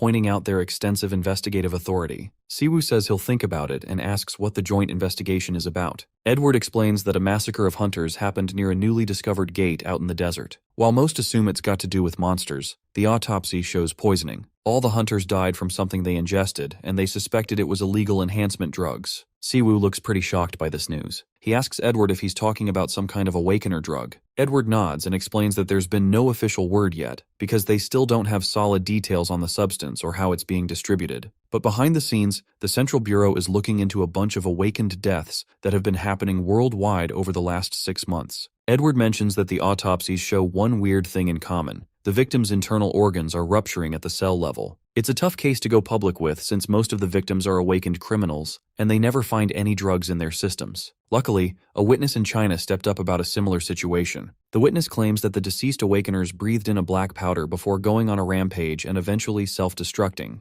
Those who inhale the powder show insane levels of mana release and boost their skills, acting almost like living bombs that wipe out everything around them before blowing up. He asks Edward if this means the black powder is an illegal awakener enhancement drug, and if it ties in with that recent desert incident. Edward clarifies that it's not just a connection, it's directly linked. That desert incident is seen as the starting point for the whole illegal drug case. Confused, our hero wonders why the desert incident is considered the starting point when the investigation's been going on for 6 months. Edward explains that they found a gate in the desert with a huge number of casualties at its entrance. The Azure Blossom Guild was the first to grab the original form of the black powder near the gate. They also stumbled upon a vehicle belonging to a sketchy trade guild called IZ. Edward adds that even though the IZ guild doesn't have any known illegal ties and seems like a small operation, something about it feels off. He leans back in his chair, complaining about getting wrapped up in these messes and anticipating the hassle ahead. Edward grins and says he already knows Yowa is his disciple, and since Yowa was the first to find the original form of the drug, she can't just bail out on this case now. Edward mentions that if he helps, Yowa's troubles will be a lot lighter. He questions whether Siwoo will really ignore this mess, knowing his precious disciple is caught up in something dangerous. Edward calls him by his nickname seriously, making him realize Edward has already set everything in motion.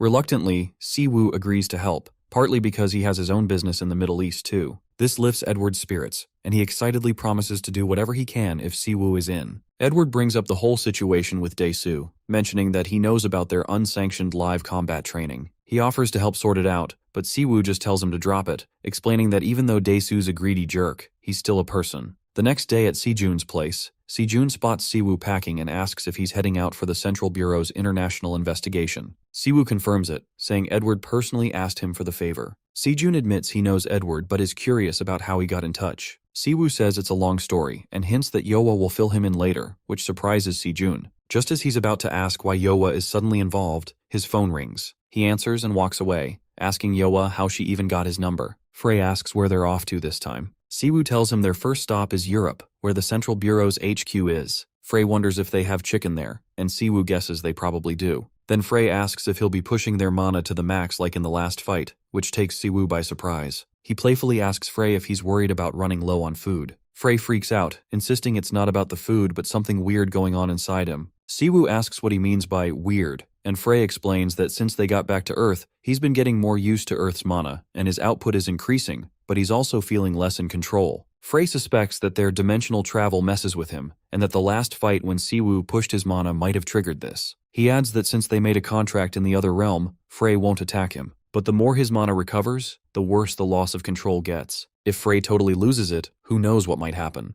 There's even a chance that Siwoo might not be able to use his powers when it really counts. After thinking for a bit, he responds that he isn't really relying on Frey's power right now anyway, so it's not a big deal. This annoys Frey, who asks if he's saying he doesn't need him. Siwoo clarifies that if they end up fighting demons, he'll definitely need Frey's strength, but for now, it's not something to stress over. He stretches, thinking that his warm-up fight with Dae-soo turned out to be useful. As he remembers the awakened enhancement drug, he realizes it all feels way too familiar. 2 days later at the HMCS International Headquarters, a woman tells her team that Edward is something else. Even with the staff shortage, she can't believe he's adding people to a sensitive case without following the right steps. Another woman agrees, saying Edward's always been unpredictable. Hayakawa Hikari, the captain of HMCS Tokyo's first team, says she can handle the Asia team on her own. She asks her brother Kumo, who instantly agrees, calling her the youngest recruit, first captain, and the prettiest girl in Japan. Hikari laughs, telling him to keep the compliments coming. Layla, captain of HMCS Europe's first team, says she'd rather work with Yowa than Hikari, even though Yowa isn't officially on the team. Hikari snaps, demanding to know what Layla just said, but Layla calmly replies that she didn't say anything. Hikari reminds her that they both have translation earpieces and to speak up if she has something to say. A guy shows up saying Director Leone wants everyone in the main hall. Hikari asks if the mysterious new recruit has arrived. He awkwardly laughs and says the recruit just landed with Edward. Layla wonders who it is since Edward greeted him in person. She questions whether the recruit is even officially part of HMCS. The guy confirms that the recruit is Hunterman Saiwoo from HMCS Korea. Everyone gathered in the meeting room, and Edward kicked things off by thanking everyone for coming. He introduced Siwoo as the new team member. Layla chimed in, introducing herself and her vice captain, Stefan, who's from the Europe branch. Hikari then introduced herself along with her right-hand person, Kumo, from the Asia branch. Edward explained the situation was urgent, so they needed to dive right in. With Siwoo on board, they had to go over the case details again. He asked Layla to give a quick summary, and she stepped up. Before she started, Edward reminded them to be super careful with any leaks, since this was a classified investigation. Just then, Edward's secretary knocked to remind him about his next meeting. He stood up, said he trusted everyone would do great work, and left with her, leaving the room quiet. After a moment, Layla cleared her throat and said they should start the briefing. She went over the case number, known as the Illegal Awakener Enhancement Drug Case. Their team was responsible for investigating the site where the original substance was found. They discovered an A-ranked gate at the location, along with 6 Awakener corpses nearby. Autopsies showed they had internal damage similar to past victims. The enhancement drug was found in the bodies. The gate had signs of a battle, but nothing seemed off inside. They still needed to evaluate the threat level since no enhancement drugs were found inside. Whether it gets cleared would depend on how the investigation goes. Layla also mentioned they found a vehicle belonging to the trade guild IZ near the site. After checking it out, they found IZ is a small legal guild operating in the Middle East, and nothing seemed out of the ordinary there. So, their team will mainly focus on digging deeper into the gate and doing a thorough investigation around the site. Once she wrapped up her briefing, Layla asked if anyone had questions. Our hero said he was already up to speed on the case details, so he didn't have questions about that. But he asked if there was any info on demonic beings or half-demons. Layla looked a bit puzzled and asked if he thought they might be involved in the case. Our hero clarified he wasn't suggesting a direct link, just thought it was worth checking out, just in case. He explains that if the drug is completely man-made, figuring out where it came from wouldn't be so tricky. If it was made using specific skills, a tracking type awakener would have caught it way earlier. This raises some red flags for the trade guild, and he's curious if there's any info about the Eyes Guild from past cases. Hikari jumps in, clearly confused, and asks why he's bringing up stuff that seems unrelated. He calmly replies that they won't know if it's related or not until they do some digging. He mentions that he's bringing it up because of some info he stumbled upon. This just irritates Hikari more, who arrogantly questions how a simple hunter from the Korea branch, who was just thrown into this investigation, could know things that even the main office hasn't mentioned. She thinks it's laughable. Hikari argues that if it were a real lead, the headquarters would have acted by now. She points out that he's not part of the alliance or a recognized ranker, so it's ridiculous he's been dropped into an international case. Now he's talking about demonic beings, which just annoys her further. She snaps, saying humans and demonic beings have teamed up for over 10 years, so bringing up old biases is pointless. She wants to know who he thinks he is saying all this. Siwoo just stays quiet. Layla yells at Hikari to chill, and Stefan steps in, urging everyone to keep it cool. He insists there's no need to get hostile this early in the investigation. Layla agrees, reminding them that as top reps from their branches, they need to focus on the case, not personal drama. This manages to calm Hikari down a bit. Layla tells Siwoo to concentrate on the investigation, and he agrees. She then lays out the plan for the desert operation the next day. After a few hours, she wraps up the briefing and tells everyone to get ready. Hikari's still upset, grilling Siwoo on who he is, where he came from, and how he got the vice chairman's attention. Layla tells Hikari they'll be working together for a while and advises her to let it go. Hikari's taken aback, asking if Layla is backing Siwoo. Layla clarifies she's not, but she thinks Siwoo seems more seasoned than she expected. Meanwhile, Siwoo stays in the meeting room, yawning and thinking this investigation could turn out to be way more annoying than he thought. Frey chimes in that he's been called out before for having zero social skills and being a total outcast. Siwoo brushes it off, saying he just isn't into formalities. Someone jokes about Siwoo's dramatic entrance. He replies that Edward took his sweet time and must be busy. Edward comes in, calling the investigation agency a circus. He says these guys call themselves awakeners but act like lunatics with bombs. After 10 years, it's still chaotic. Siwoo stands up and reminds Edward that with great power comes great responsibility, a lesson really learned through experience. As he walks up front, Edward asks about his team. Siwoo glances at the documents and says they're a bit of a hassle, but as long as they don't get in his way, he's fine with it. Edward grins, saying Siwoo hasn't changed in the last decade. He reminds him that tomorrow's mission is just a routine survey, so he should keep it simple. With HMCS backing them, everything should go smoothly. Siwoo nods, looking pretty indifferent. The next day, they show up at the HMCS Middle Eastern Branch headquarters, where a guy greets them. He tells them their accommodations are set up at the main office building and that a vehicle is ready to take them to the incident site the following day. Layla thanked the branch director and asked about the access permit for the gate at the incident site. Siwoo looks around while Frey gripes about the heat, calling it the worst place on Earth. Siwoo notices there aren't any signs of demons in the city, and the mana density seems stable, making him wonder if Edward is just sending them on a wild goose chase. Out of nowhere, Hikari calls out to him, warning him to stay sharp and focused if he wants to make it through this, making Siwoo realize this investigation is definitely going to be more annoying than he thought. Siwoo was curious about half-demons, and an Arab guy chimed in, saying he'd never actually seen one, just heard stories. He mentioned there's supposed to be a village in the deep desert where these demons live. Another dude was skeptical, saying he hadn't heard of this place and they don't keep tabs on every little faction. If there's a demon-run group out there, that's news to him. A woman added that half-demons look just like regular folks. Without a magic detector, you couldn't tell them apart from any human. Maybe things are better now, but 10 years ago, the war between humans and demons led to these hybrids. They're often treated like outcasts, so hiding and blending in is their best bet.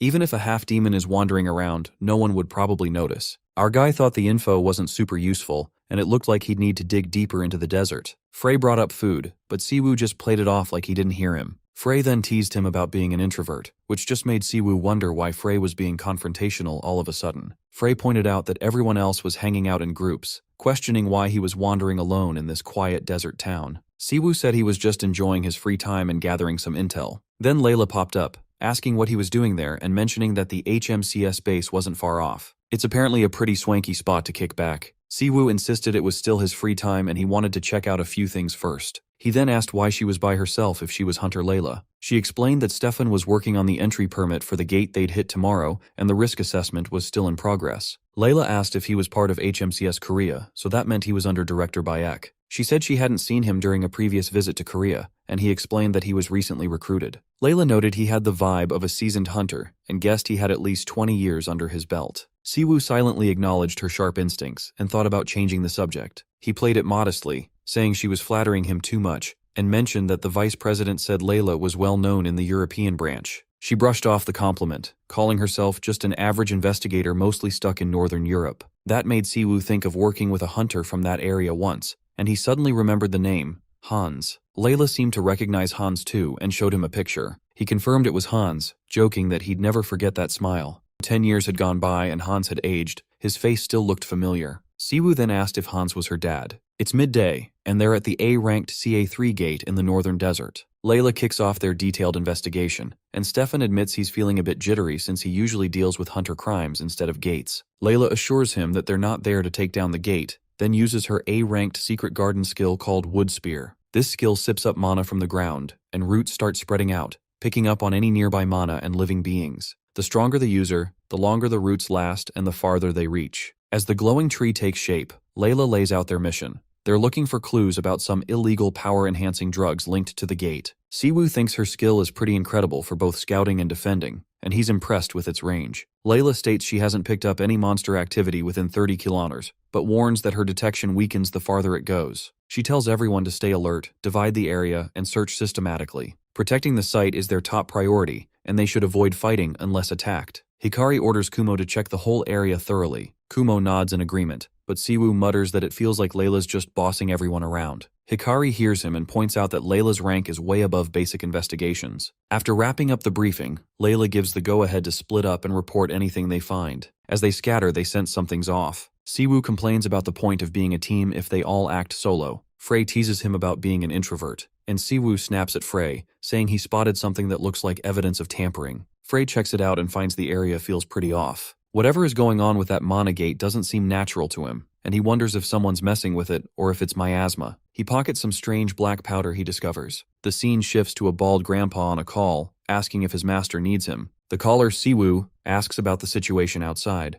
The old man, hiding nearby, reports seeing a suspicious group of 6. Siwoo tells him to alert him immediately if they head into the gate. The old man suggests going in too, but Siwoo says no way. They might call for backup, and that would just complicate things. He insists the grandpa stay put and keep watching, which he agrees to. Frey mentions that the old man is around and asks when he got there. Siwoo says he's been tagging along since they got to the country, explaining the old guy is stealthy. Frey comments that Siwoo knows how to use people, and Siwoo responds that he believes those who mess up need to work for redemption. He mentions they need to figure out what's buried there that has messed with the mana since things could get tricky after dark. Meanwhile, Hikari and Kumo are checking out the area. Kumo reports they've looked everywhere but can't find any signs of drugs or monsters. Hikari is puzzled, saying it doesn't make sense for an uncleared gate to be this clean. Kumo recalls they found evidence of fighting outside, suggesting maybe those involved in the fight were taken out. Hikari adds that maybe the drug users never even went into the gate, but argues that if there were power-enhancing drugs, the gate shouldn't look so untouched. After the incident, access to the gate is really tight. If someone managed to clean it out, some signs should be left behind.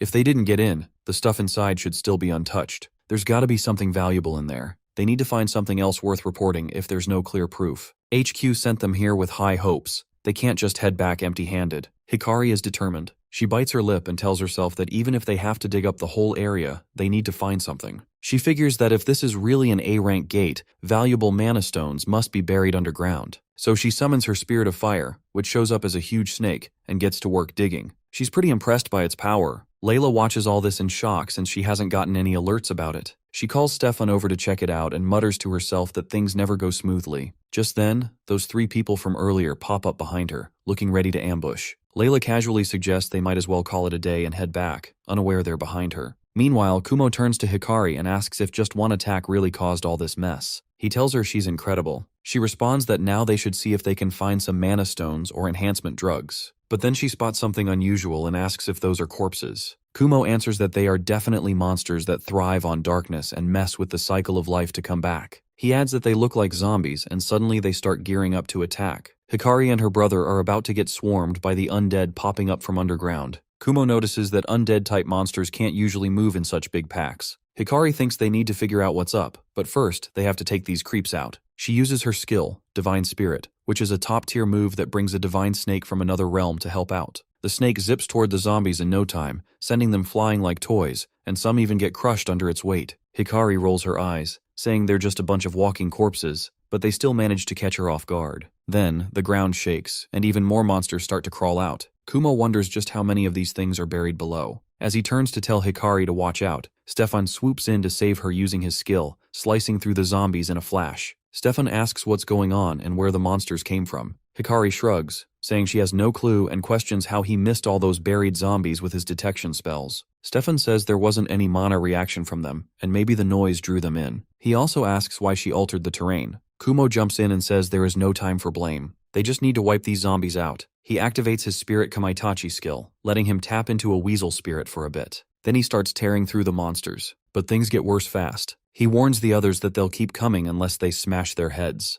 There are just too many, making it really overwhelming. Hikari points out that her skill needs living souls to keep going, so the leftover corpse bits won't help. She tells Stefan to reach out to his team leader. Stefan snaps back, saying he doesn't have time for that. But with all this chaos, the team leader will probably show up soon anyway. Kumo thinks to himself how tiring it is to smash heads one by one while still being attacked. For those who rely on big area spells, this is a nightmare. If this keeps up, they're not going to last. He has to admit to himself that they're in a pretty bad spot. Out of nowhere, Siwoo appears and blasts the zombies with fire magic, taking them all out like it's nothing. Hikari can't believe it as he hits every single head with pinpoint accuracy, almost like gunfire. She's starting to realize just how strong Siwoo really is, and it's not exactly sitting well with her. Stefan lets out a sigh of relief. He explains that with all the zombies coming from a gate, it makes sense why the team leader's skill couldn't pick up any life signs. For now, he thinks they should fall back and come up with a better plan at dawn. Kumo agrees, saying they should leave the gate for now, just like Siwoo suggested. But Hikari doesn't seem ready to go. Siwoo calls her out, saying she's being stubborn. He warns that pushing forward will only make things messier. She wants to hurry, but she's just wasting her mana. She looks a bit embarrassed about it. Just then, another wave of zombies charges at them. Hikari asks Stefan where his boss is and if he's called him yet. Stefan says he tried, but there was no answer. With all this chaos going on, the boss should have shown up by now. Siwoo gets worried when he finds out he's been left alone. Without wasting any time, he bolts toward Layla's location, telling the others to take care of things while he goes to find her. On the way, he calls up an old buddy and tells him to enter the gate now. The old guy is ready to go and asks what he should do first. Siwoo tells him to track those who went through the gate since they had already entered. From the signs, it looks like one of their own has been grabbed.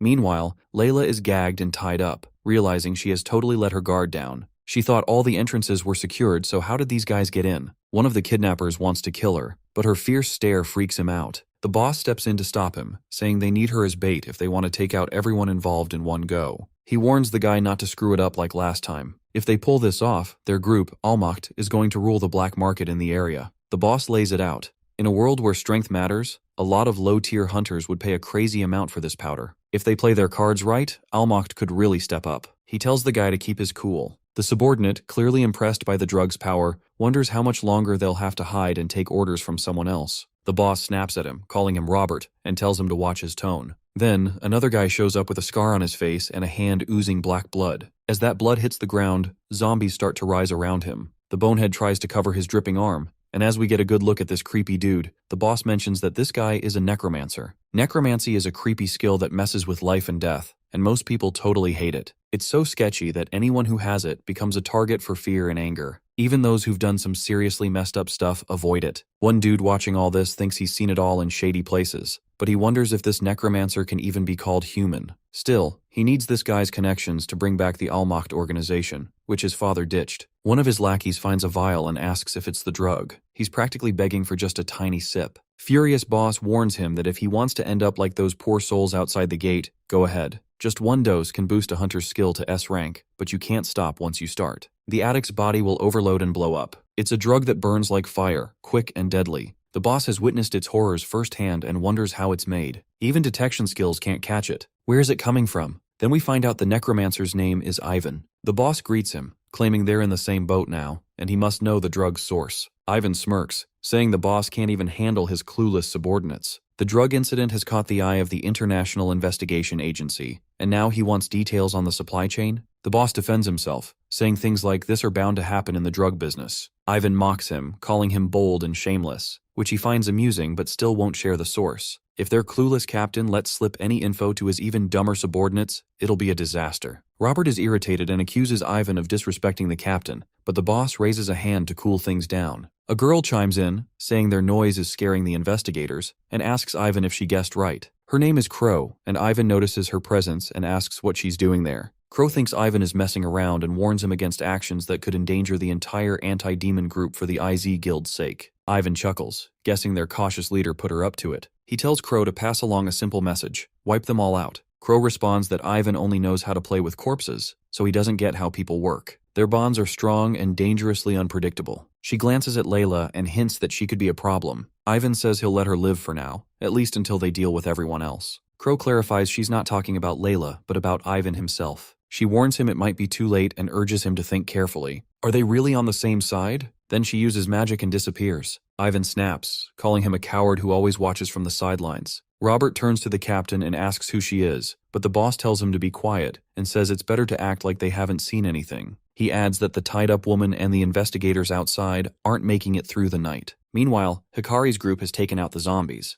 Stefan says even if they chase recklessly, the path is littered with zombie remains, and it'd be risky if Hunter Siwoo didn't clear the way. He thinks it'd be smarter to head back and ask for reinforcements, but Hikari refuses, saying they need to keep going. She can't handle losing like this. Her brother tries to calm her down. Suddenly Siwoo shows up and asks why they're following him. Hikari questions why he's going solo. Stefan asks what happened to the team leader, and Siwoo responds that she's not where she was. He senses a faint mana response, suggesting she's been captured. Kumo asks who took her. Siwoo explains it's the summoner behind the zombies. Stefan can't believe it. No way the team leader got caught that easily. Siwoo challenges him, asking if he thinks all those zombies just showed up alone. If Stefan is scared, he can stay behind and catch anyone trying to escape, but they all end up chasing after him. Stefan asks if that means the zombie summoner and the kidnapper are inside. Siwoo replies maybe, and that he's already dealt with 4 guards in the area. Suddenly, Hikari catches a terrible smell. Kumo thinks the stench is worse than expected. Stefan comments on how their team leader ended up in a place like this. It looks like they've arrived. One of the kidnappers steps forward, mocking them and saying they saved him the trouble of searching since they came right to him. Kumo charges ahead, accusing them of wearing out his sister. Robert sneers at them, calling them mannerless brats, wasting taxpayers' money. Normally, he'd introduce himself, but he's ready to take them down.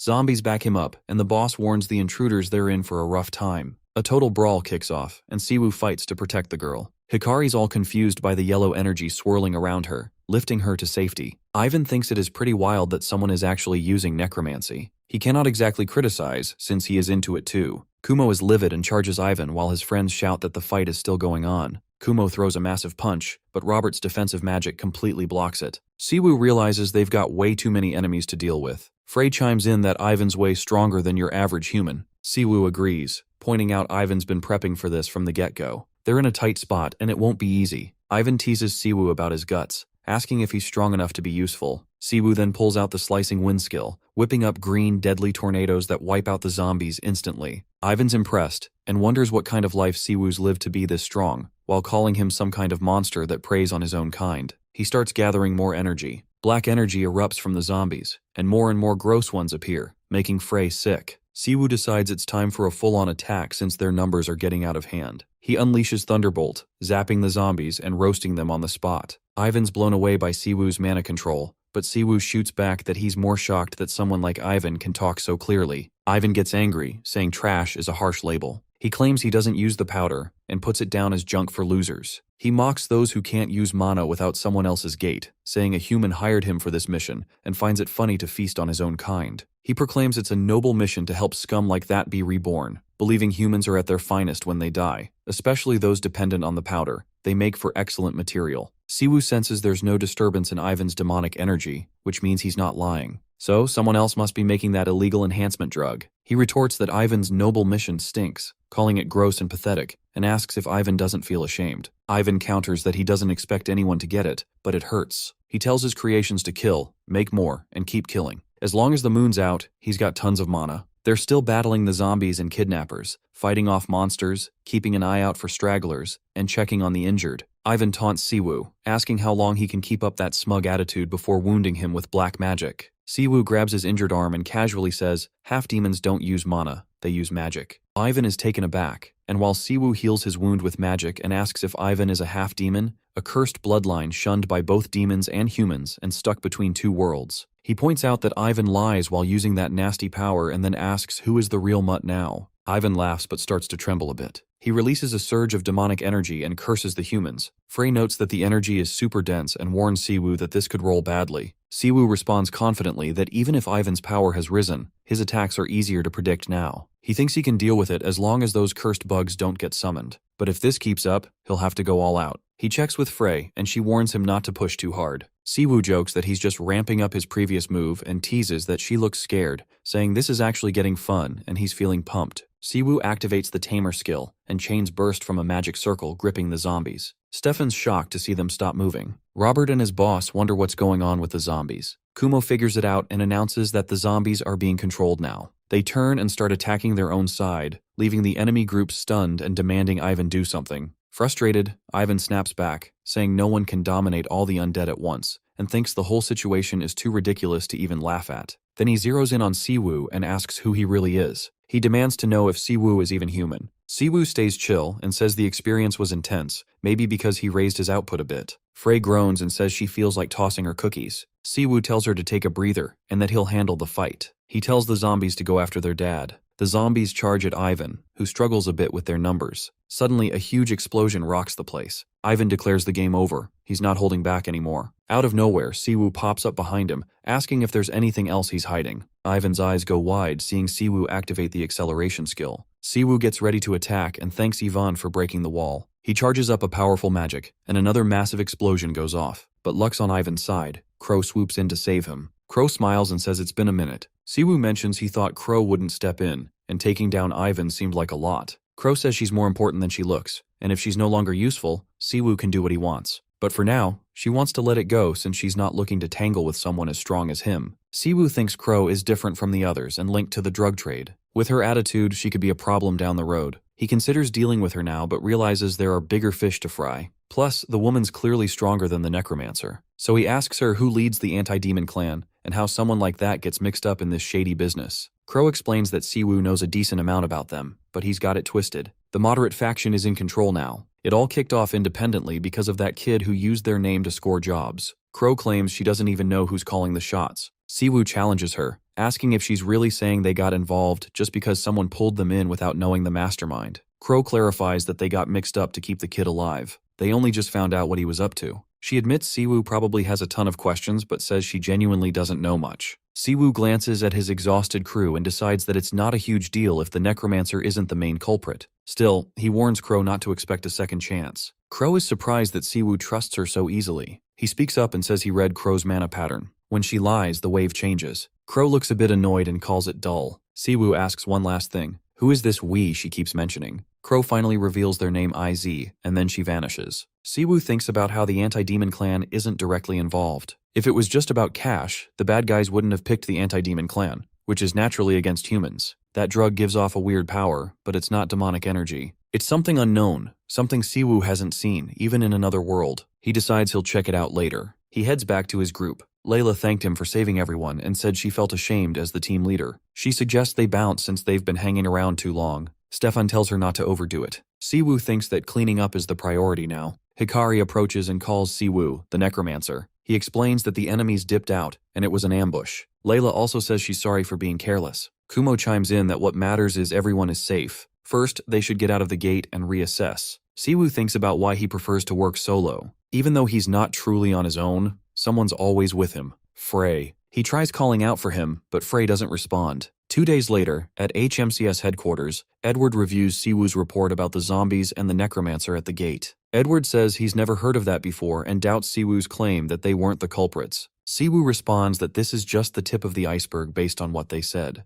Edward kicks himself for underestimating the situation. He thought it was just a routine field check. He admits he really owes Siwoo one. Siwoo stays calm, saying no one could have predicted this, not even the ones in charge. They're lucky nobody got seriously hurt. Edward gives Siwoo props and says everyone can get back to work, especially Hikari, who is in real danger. He jokes that the old wild dog still has some fight left in him. Siwoo shrugs and asks if there's anything else to do. He wants to head back to Korea and tells Edward to hit him up if anything comes up. Edward tries to get him to at least say goodbye to the others, but Siwoo declines, saying he's busy. Outside, he runs into Hikari. She tells him she just wanted to thank him for healing her, and she never got the chance to say it. She admits she didn't even go all out during the mission, but promises to be more helpful next time. Siwoo just responds indifferently, and then takes off. He starts thinking about Frey again. Since that day, he hasn't heard from him. Still, he has no problem using the skills that depend on his power. At HMCS Central HQ, a woman brings an update to Edward. The Middle East team discovered that a group called Al-Maqt attacked the investigation crew and was linked to the illegal drug trade in the area. They don't produce the drugs, but with their leader gone, their supply chain has taken a hit. Some members are still active in the black market, so they have to keep tracking them down. Edward inquires about the gate's condition, and she mentions it's pretty damaged from the fighting. The report highlights its strategic value, and that efforts to close it are already in progress. Edward notes that the situation is complicated. If the former chairman's faction blames them for the damage, it could lead to some issues. That faction has most of Central HQ under their control, especially the key players. Cargill Hwan, a semi-special rank hunter, is eyeing Edward's position and will likely try to meddle in this case, so they must avoid giving him any fuel. Before she wraps up, someone barges into the room without knocking. It's Cargill Hwan, the very person they were just talking about. He greets Edward and casually mentions it's been a while. He brings up the illegal enhancement drug investigation and comments that the results seem pretty underwhelming. Edward asks what he's getting at. Cargill drops a rumor that Edward put a foreign hunter from Asia on the investigation team. According to the gossip, the team returned empty-handed, with damage to show for it. Edward defends himself, saying that the team was attacked at the gate but managed to take down their assailants. Cargill counters that the group they found was small, and there's no information about their distribution network or where the drugs are coming from. He speculates that Edward wouldn't send in an unknown parachute hunter without a solid reason. He insists that the investigation is dragging on too long and suggests making it public, pointing out that going public might just pique the interest of regular folks about the drugs. He asks if Cargill is ready for the fallout. Cargill claims they can manage the situation if they shut down the source quickly. He thinks those in the know probably already have a handle on it. Without going fully public, he wants to hear what the other semi-special rank hunters think. He's curious about where their support would land. Edward looks a bit annoyed and calls Siwoo, mentioning that the investigation might go public, which could create problems in various countries. Siwoo reminds him that time isn't on their side. Edward agrees and expresses his desire to wrap things up himself, though he acknowledges that the case is more complicated than he expected. Meanwhile, Sari is chatting with an old man, asking if they really managed to capture the necromancer. He confirms that he saw it with his own eyes. Edward and Siwoo keep chatting. Edward mentions they're still tracking Pandemonium and IZ, but it's taking a while. Siwoo is cool with it. He hasn't yet expected much progress. Edward brings up the gate. After Siwoo got back, they sent a big team to check it out. Just like Siwoo said, the gate doesn't match what they thought it was. There were tons of corpses out front when they found it, which probably gave it that high rating. Most gates are empty after being raided, but this one only has zombies. Even if some illegal farming went down, necromancers and Almacht members probably cleaned it up. Edward asks Siwoo for his thoughts. Siwoo suggests that kind of gate is like a dimensional gap. It just pops up randomly and doesn't follow any space rules. Using it for drug smuggling would be impossible for even the best shamans. Unless it's not a real gate, maybe it's just a space made to look like one for smuggling. Edward thinks that's a bit of a stretch, but Siwoo says he's just throwing out ideas. Edward compliments Siwoo's instincts and says he'll look into it, asking him to keep helping out since he still has investigative authority. Siwoo nods in agreement. Then Siwoo shows up and asks if he's ready for a 3-on-1 spar. The older guy tells him to chill since he looks worn out, but Siwoo is down. He just wants to stretch a bit. Siri pipes up, pretending her stomach hurts and wanting to sit out. The old dude stops her, saying if one person drops out, it could be life or death for all of them. Siwoo thinks a little warm-up is fine and hopes Frey will wake up soon. In a busy restaurant, a guy with a neck tattoo heads over to a guarded room. He says he's got business inside, and the guard gives him a code. Shadow has no color, he says. The guy replies, only crimson blood resembles them. The guard lets him in. Inside, a man with glasses says it's been a while. The tattooed guy asks if everything's all good. The guy with glasses replies it's fine and asks if the saint showed up. The tattooed guy explains that because the drug crackdown in Korea is getting tighter, they're holding off on traveling for now. After this deal, they're pausing the trade for a bit. The guy with glasses nods and says they've assigned a bodyguard for his trip back. Someone drops in from above and lights the tattooed guy's cigarette. He appreciates the gesture and mentions he doesn't plan on heading back soon since there's a lot to sort out after this deal. With the new stock coming in, things are bound to get messy. He also adds that the police have been super aggressive lately, and he has no clue why. Then someone appears and says the tattooed guy is already there. His name is Jang Chien-A and he's wearing a mask. The tattooed guy greets him, commenting on his punctuality. He turns to Chu, the glasses guy, and asks about the goods. Q apologizes for trusting him with such a big shipment, but their distribution in Korea keeps getting messed up. The Grand Saint insists he go through with it. Jang says that's cool since his job is to make sure everything gets sold. He pulls out a suitcase and asks if they want to check it. He opens it to show what's inside: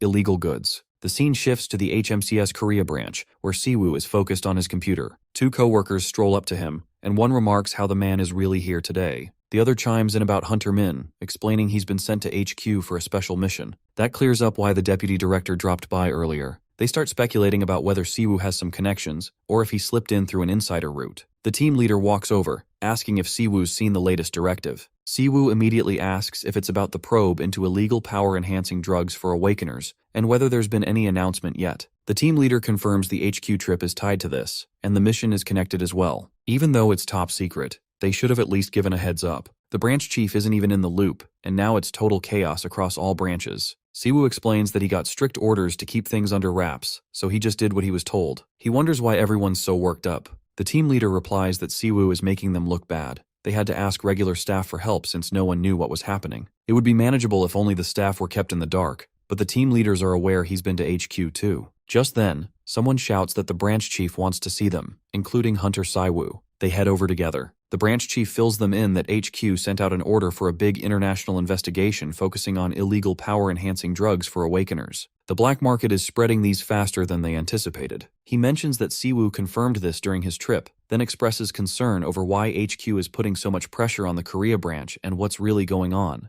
They both think to themselves that they're being targeted. It seems absurd to have such high expectations when Korea is already clean regarding illegal drugs. What more could they want from such a small country? They also realize that they're not being contacted by the deputy director, but someone connected to the former chairman's faction. One of them remarks that getting blacklisted would ruin any chances for a promotion. Siwoo quips sarcastically if he should quit. The chief insists no way. Whatever happens, even if Siwoo gets promoted and sent to HQ, he needs to remember where he came from, the Korea branch. The chief points out that they need to make the Korean branch shine during this investigation. He informs the team leader that his gangbuk team is now the special task force for tackling illegal drugs targeting Awakeners. The team leader looks shocked. The chief warns that if they mess up, the entire Korean branch's reputation will suffer. Other teams will pitch in with investigations, but the gangbuk team will take care of the main targets and key areas. He tells them to see this as an opportunity for promotions. The team leader mentions others will definitely complain. The chief shrugs it off, saying no one cares about that stuff. He tells Siwoo that if HQ asks for more help, he'll approve it instantly. Until then, Siwoo will also handle the domestic investigation. Siwoo gets it. This is their first case as a new task force. The chief instructed them to get started right away and told the other teams to gather all suspicious new cases. Everyone looks pretty worn out. He mentions reports of suspicious activity at a big abandoned warehouse on Manhwa Island. It's long been a hotspot for addicts, but now a bunch of foreigners are showing up. It's turning into a distribution center with people from other towns coming in. Several criminal awakeners are brawling in the area, with plenty of casualties and clashes still going on. The team leader expresses concern that this might be too big for their team to handle alone.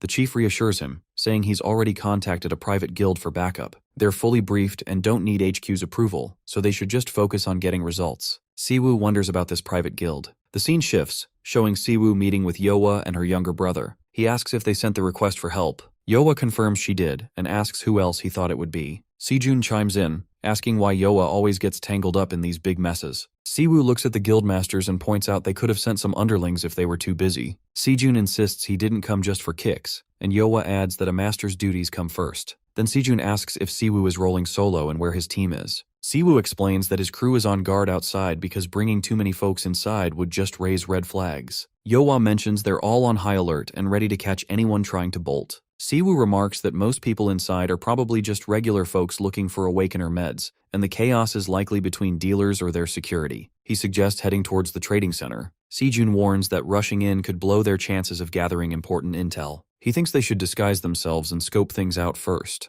Yoa disagrees and wants to go in swinging. Siwoo is taken aback and surprised that these experienced folks are debating like this. As they bicker, Siwoo hears some guy saying that big groups are always bad news. He expected a lot more action but ended up finding the same old mess, just more crowded. He's frustrated, pointing fingers at awakeners for making their own drugs, saying it's gross, but he doesn't care if it sells. Another guy asks if he has any self-respect. The first guy retorts that he's been at this for 15 years. Siwoo and the crew overhear someone warning the older dude that he'll be in big trouble if he keeps this up. The old guy then mentions that Jang Chuian is in Korea now, which is why he's hanging around. Siwoo steps in and asks about Jang Chuian. The two men jump, asking who he is. They tell him to hit the front if he wants to buy drugs. Siwoo shoots back, saying they're not there to buy anything, and calls them addicts before striding in with his group. The next shot shows the two guys tied up. As the door gets smashed open, Siwoo's debating whether to act like an addict or just take everyone down. Yoa's cool with either choice. Sejun tells him to stick close. Then, Sejun whips out a magic staff and uses a skill called Hide.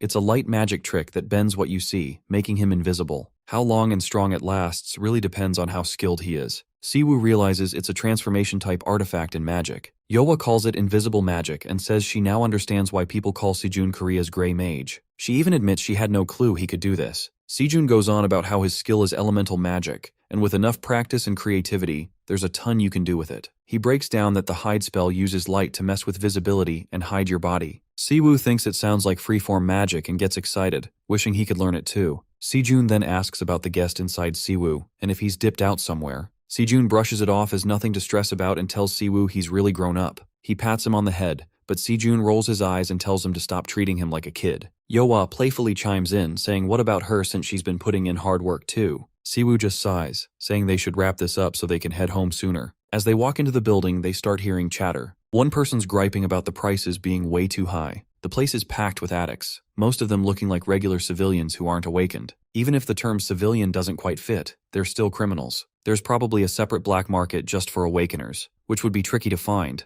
but listening to the talks here might give them some clues. Yoa mentions that the place is way bigger than she thought, and just catching someone here would already be a major win. But Sejun points out that catching small fries isn't really going to change much. They just bounce back with bail or probation. Taking down one market doesn't mean much unless they get to the big players behind the drugs. Out of nowhere, someone rushes in, screaming. As he bolts for the exit, one of the onlookers asks what's up. Another guy says the runner looks like he's tripping or going through withdrawal and grumbles that junkies shouldn't go berserk underground. He makes a snarky comment about sewer rats always acting like this. Someone else jokes that maybe the place has a bad vibe. Yoa says the place gives her the creeps and might actually be a hideout for some weirdos. Siwoo tells the others to hang tight while he goes in alone. Sejun wants to tag along, but Siwoo tells him to just wait quietly. As Siwoo steps into a different section, he realizes he's stumbled into an underground canal system, made for sneaking away when the cops show up. The layout is all twisted and complicated. He senses something off. It's not mana. It feels more like the vibe of some summoned creature, kind of like what he picked up around investigators before. It's not alive, more like a ghost. Suddenly, something ghostly shows up behind him. Siwoo jumps into action, but his mana just goes right through it. The thing isn't threatening or anything. Siwoo figures that ghost is the best way to describe it. Out of nowhere, a girl appears and tells him not to attack her buddy. Siwoo is taken aback. She can actually see him. She asks who he is, and he throws the question back at her, pointing out that she doesn't belong here. She tells him that this place is her home. Siwoo is confused and asks if the sewers are really her home. The girl shrugs, saying she can live here, so it's home to her. That's just how she rolls. Still puzzled, Siwoo moves on and asks where her parents are and how she's so bruised. She tells him she doesn't have parents. They ditched her ages ago for some stuff. The bruises? She got those trying to slip out through another exit while looking for food. Siwoo points out that what she did was pretty reckless. He wonders how she can live in such a gross, damp place and even be pals with ghosts. As he heals her, she starts feeling better, and says his power feels incredible. Hers is cold, but he is warm. He asks if she's the one making those ghosts. She replies that her ghost friends aren't her creations. They look after her, alerting her to danger and showing her all the escape routes in this twisted maze. Then he asks for her name. She introduces herself as Sion. Siwoo nods and says he wants help from her friends. He needs to find out which exits are linked to the bad guys with those strange powers. Sion happily agrees to pitch in. Meanwhile, a shady dude is dealing drugs in a different spot. The buyer's curious if it's the real deal, and the dealer confidently says it's 100% pure, straight from the source. No mixing. Just one hit, he claims, and even a B-rank hunter will be a piece of cake. The red-haired guy wants to make sure it's legit, so the dealer insists it's limited stock and super hard to get. The redhead asks about any side effects, and the dealer assures him it's clean with nearly no addiction risk, meant to be used just when necessary. He also reminds the buyer not to spread the word, explaining that this deal is going down in a construction site basement for a reason. Suddenly, they hear a weird noise. One of them brushes it off, saying it's probably just a rat, while another guy talks about some strange stuff happening lately in the sewer paths. Out of nowhere, the red-haired guy flinches when something brushes against his face and bolts in fear. Siwoo and Sion are standing in front of them. Siwoo clarifies he's not a ghost, but a human. Then, he uses his magic to slam the drug dealers against the wall. He tells Sion to hide for now and promises to call her when it's safe, thanking her for helping him find the place. Siwoo then accuses the dealers of hogging all the good stuff for themselves and teases one of them about not getting up after he threw them. He checks out the drugs, confirming they really have finally arrived in Korea. But then someone sneaks up and hits Siwoo from behind.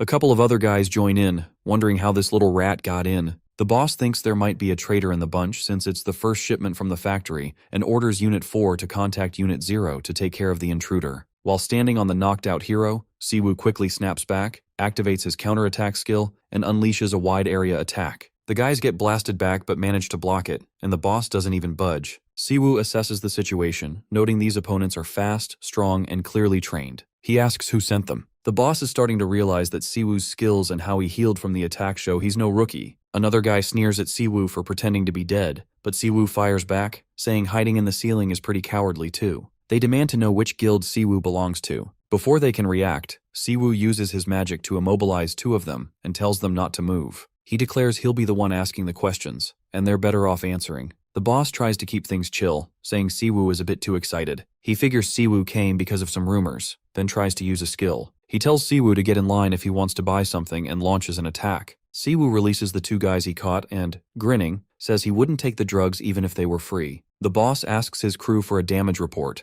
and Siwoo activates his defensive skill, ready to engage in a little strength test. The enemies groan in pain, one complaining he's bleeding too much to even use a skill and that he's broken 3 ribs. Realizing they can't hold up, one of them pushes the other to show their resolve. Together, they down some potions and suddenly power up, claiming they're going to crush Siwoo to dust and telling him to just die already as they launch another coordinated attack. Siwoo notices how fast their strength is increasing. One of them yells that he's about to blast a hole through Siwoo's head and tries a skill called Cross Bloom. Siwoo barely manages to dodge it. He can't help but mutter that their power is on another level and wonders if they really can't fight without the stuff. Their frustration is clear as they keep missing him. Finally, one of them traps Siwoo in a mana box with a skill. Siwoo realizes there's still one more enemy, and this one looks way too confident. He warns them that he's got them now and says this is the end for them. He calls for Unit 4 and Unit 10 to come help take him down. Just then, Yowa crashes in and unleashes her skill, Windflower Wave. Flames hit the boss right in the face. She gives Siwoo a hard time for always making her chase him and says it's time for them to join the fight too.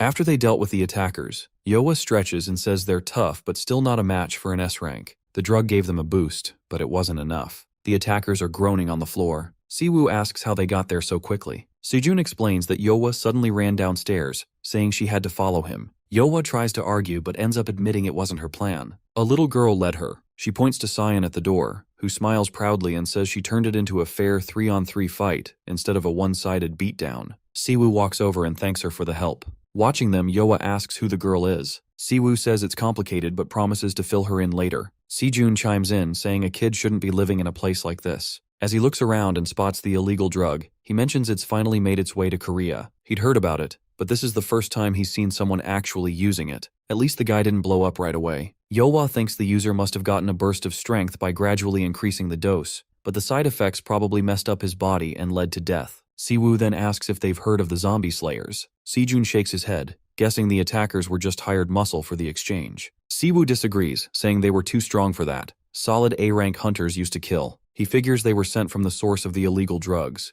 maybe a group like Bestia that does assassinations. Sejun notes that if it's Bestia, then they might be linked to the guy Minjun mentioned, and Pandemonium too. He thinks that guy could suspect demons are involved as well. Siwoo agrees but treats it as just a hunch. With Pandemonium and artificial gates, it feels like this is all some kind of human-made power. He wonders if someone from the underworld is teaming up with demons and causing all this. While clearing the bodies, Yoa points out it's weird how the Mad Dog has vanished from public view over the last decade. He was still one of Korea's top players. She adds that if any of this checks out, things could really escalate and spark another war between humans and demons. Siwoo agrees and mentions that these guys had markers on each other, so there might be at least 10 of them. While checking the bodies, he realizes 2 of the attackers are still alive, so they'll be taken to prison for questioning. Just then, Cyan feels something off and warns the others that a serious threat is coming their way. She darts off towards it while Sejun and Yoa tense up. Out of nowhere, a huge explosion goes off, and Siwoo quickly yanks Cyan back to safety. The intruder turns out to be Q. He spots the fallen guards and starts scolding them,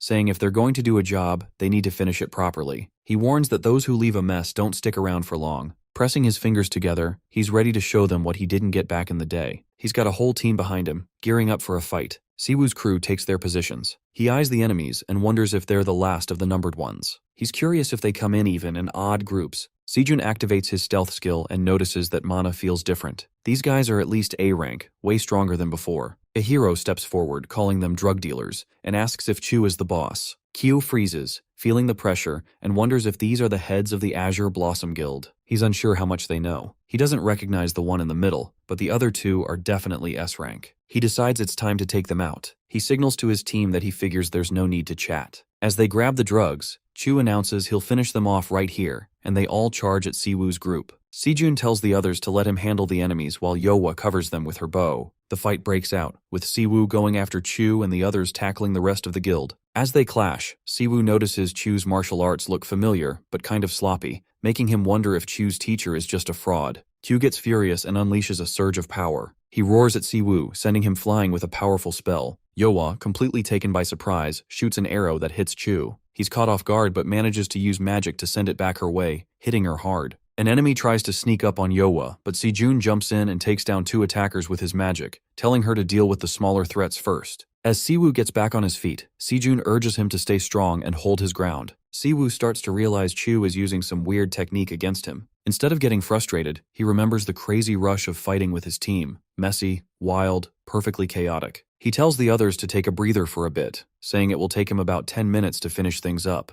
While talking, he begins gathering a massive amount of magical energy. The battle heats up as Siwoo and Chu go at it. Blow after blow, Siwoo begins to overpower him, landing a solid hit to Chu's face that leaves him bruised. Siwoo notices Q's been relying on big attacks from the start. He asks if that heavy right-handed punch is part of his main skills. Q tries that same mana-infused punch again, but this time Siwoo is ready. He's figured out that Chu absorbs the enemy's energy and reflects it back, so he sets up a perfect counter. As their attacks are about to clash, Chu suddenly realizes he's made a mistake. Siwoo grins after the hit and tells Chu that his friend won't be using that technique anymore. Chu jumped back, shocked that someone he thought was just a kid had reached the level of Azura. Our hero charged forward, filled with magical energy. He explained that it was no mystery, as he had created the technique. With a strong strike, he sent Chu tumbling. As Chu tried to recover, the hero attacked again with a charged hand, but Chu barely managed to dodge. The hero continued, saying that those who relied only on awakening skills could never understand mana. He explained that mana controlled the chi center and could take many forms. Azura was just one of those forms, but he hadn't expected it to evolve into a full clan.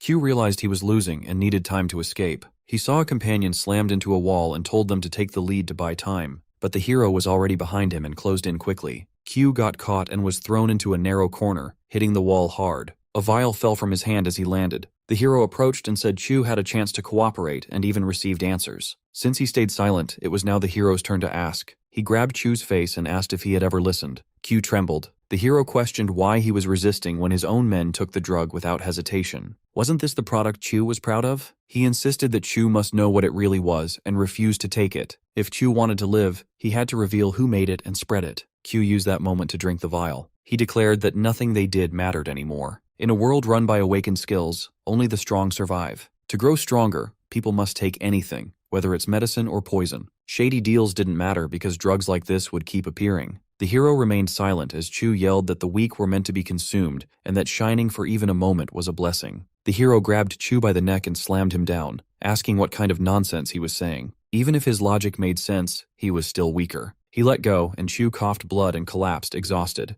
The hero warned him to speak before the drug took control. Who made and spread the illegal enhancement drugs? The scene shifted to Sejun, who asked his sister if it was normal for their brother to have changed so much in 10 years. She agreed, saying he was now stronger and more ruthless. Sejun thought that 10 years here felt like 100 in their other world. Living that long in a place where nobody knew him must have changed him. But Sejun felt it was more than that. It seemed their brother had lost something that made him feel less human. Still, he believed he would find it again someday. The hero had been listening quietly. He asked what Sejun thought he had lost. Sejun brushed it off and asked if the hero had found anything useful. The hero replied that he hadn't learned much. The drug had been released across regions at once, and the main hub in Asia seemed to be in China. If Q had shared more, he likely would have exploded due to a mana oath or a similar contract. Sejun suggested they return because Mr. Jonggu might have found more information outside. On the way back, he asked what to do about the child. His sister said to look for her parents, and if they couldn't find them, to find someone to take care of her. The hero thought about the bigger issue.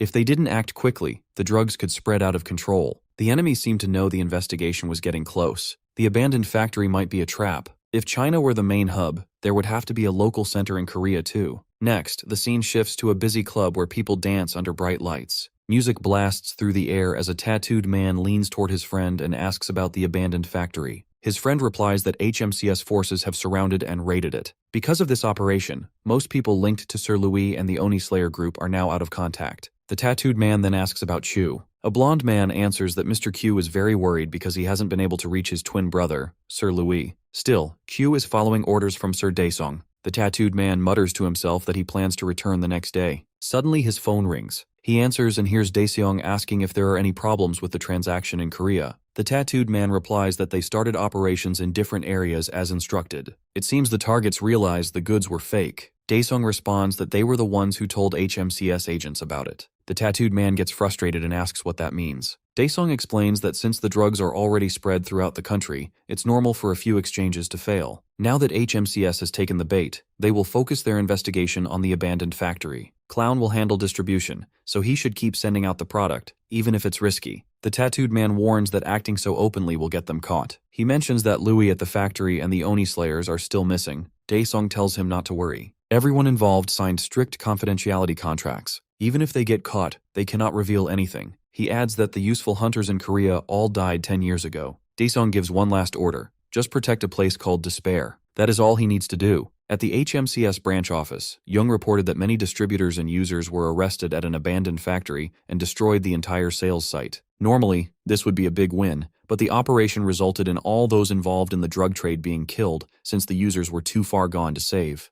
They recovered a significant amount of the original drug and confirmed that the distribution network started in China, which was a major discovery. The branch chief said the information was weak and asked if that was really everything they had. Jung responded, asking what else they could do and if they should complain to the Empire or the guild master who assisted them. The chief then asked about the other teams. Jung told him they were still searching but had no real leads. A blue-haired agent mentioned that the culprits were hiding. Another agent said the southern team found one user but faced heavy resistance and had to retreat. The chief became angry and questioned whether they could even do their jobs. Jung quietly remarked that they weren't sure the drug was spreading since they were overwhelmed with daily Awakener crimes. The branch chief's anger grew. He said they acted as if HQ had made everything up and reminded them that the situation in Japan was already chaotic. He emphasized that all eyes were on Korea now. Even if they got the drug, they couldn't analyze it and had to send it to HQ. He questioned if they planned to accuse China with no proof, and if he was supposed to show up at the international meeting with nothing to report. The team complained that he always blamed HQ and just wanted a promotion.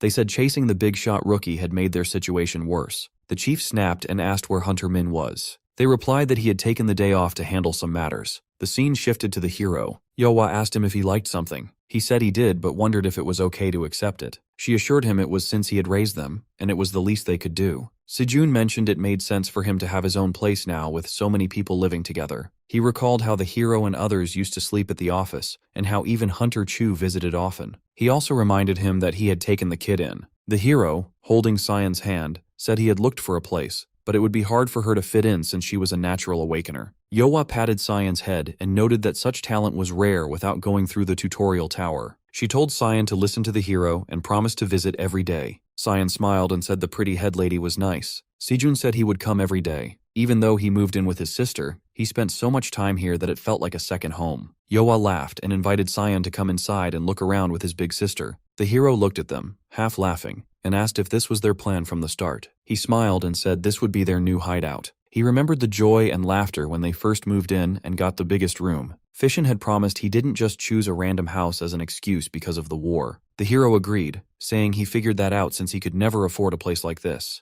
Daesung complained about why they had to live together when their only goal was to fight demons. The hero put his hand on Daesung's head and said if he wanted to protect him, he needed him close. That was his rule, protect what you can reach. He laughed and told Daesung to stop whining and come inside. The Red Cloak replied that they weren't kids anymore. The hero thought back to the 100 years he spent in another world, holding on to a brief memory that felt like a marriage. In the end, he couldn't protect everything. But now, back in reality, he told himself things had to be different this time. Cyan called out, saying he was walking too slowly. The hero smiled, still lost in thought, thinking about how surprised Frey would be when he woke up. Later that night, while Cyan slept, the hero called Jung. He asked if the private lab had found anything. Jung said the connection was still unclear. The drugs showed a new type of mana, but calling it demonic energy was just a guess. Even if it was demonic, it might not exist on Earth anymore. It could still be in places like Huchenrak, and HQ agreed. Jung added that issues related to demons were too sensitive, and no country wanted conflict over rumors. The hero quietly cursed. After 10 years of demons building trust, everything was falling apart. He suspected that the strange drug pattern might be linked to the anti-demon faction. It pointed to demonic energy, but there were no solid leads or traces of demonium. The investigation was stuck. He took out a book and wondered if Minjun had studied demonic energy. He searched on his laptop and found a private blog post. The heavy security annoyed him. He noticed the word "easies" in the HTML code and thought it was a strange coincidence. Cyan suddenly stirred and asked what he was doing. He asked if she was awake. She said the ghosts always told her everything, even when he whispered. He sighed and said it was just a short call, joking that the ghosts invaded his privacy. She replied it was the same in the sewers. Then she said she had heard what the scary men said before he arrived. He asked what she had heard. After a short pause, she said Zhang Qian had entered the country. The goods had landed in the Narak and were now spreading across the nation.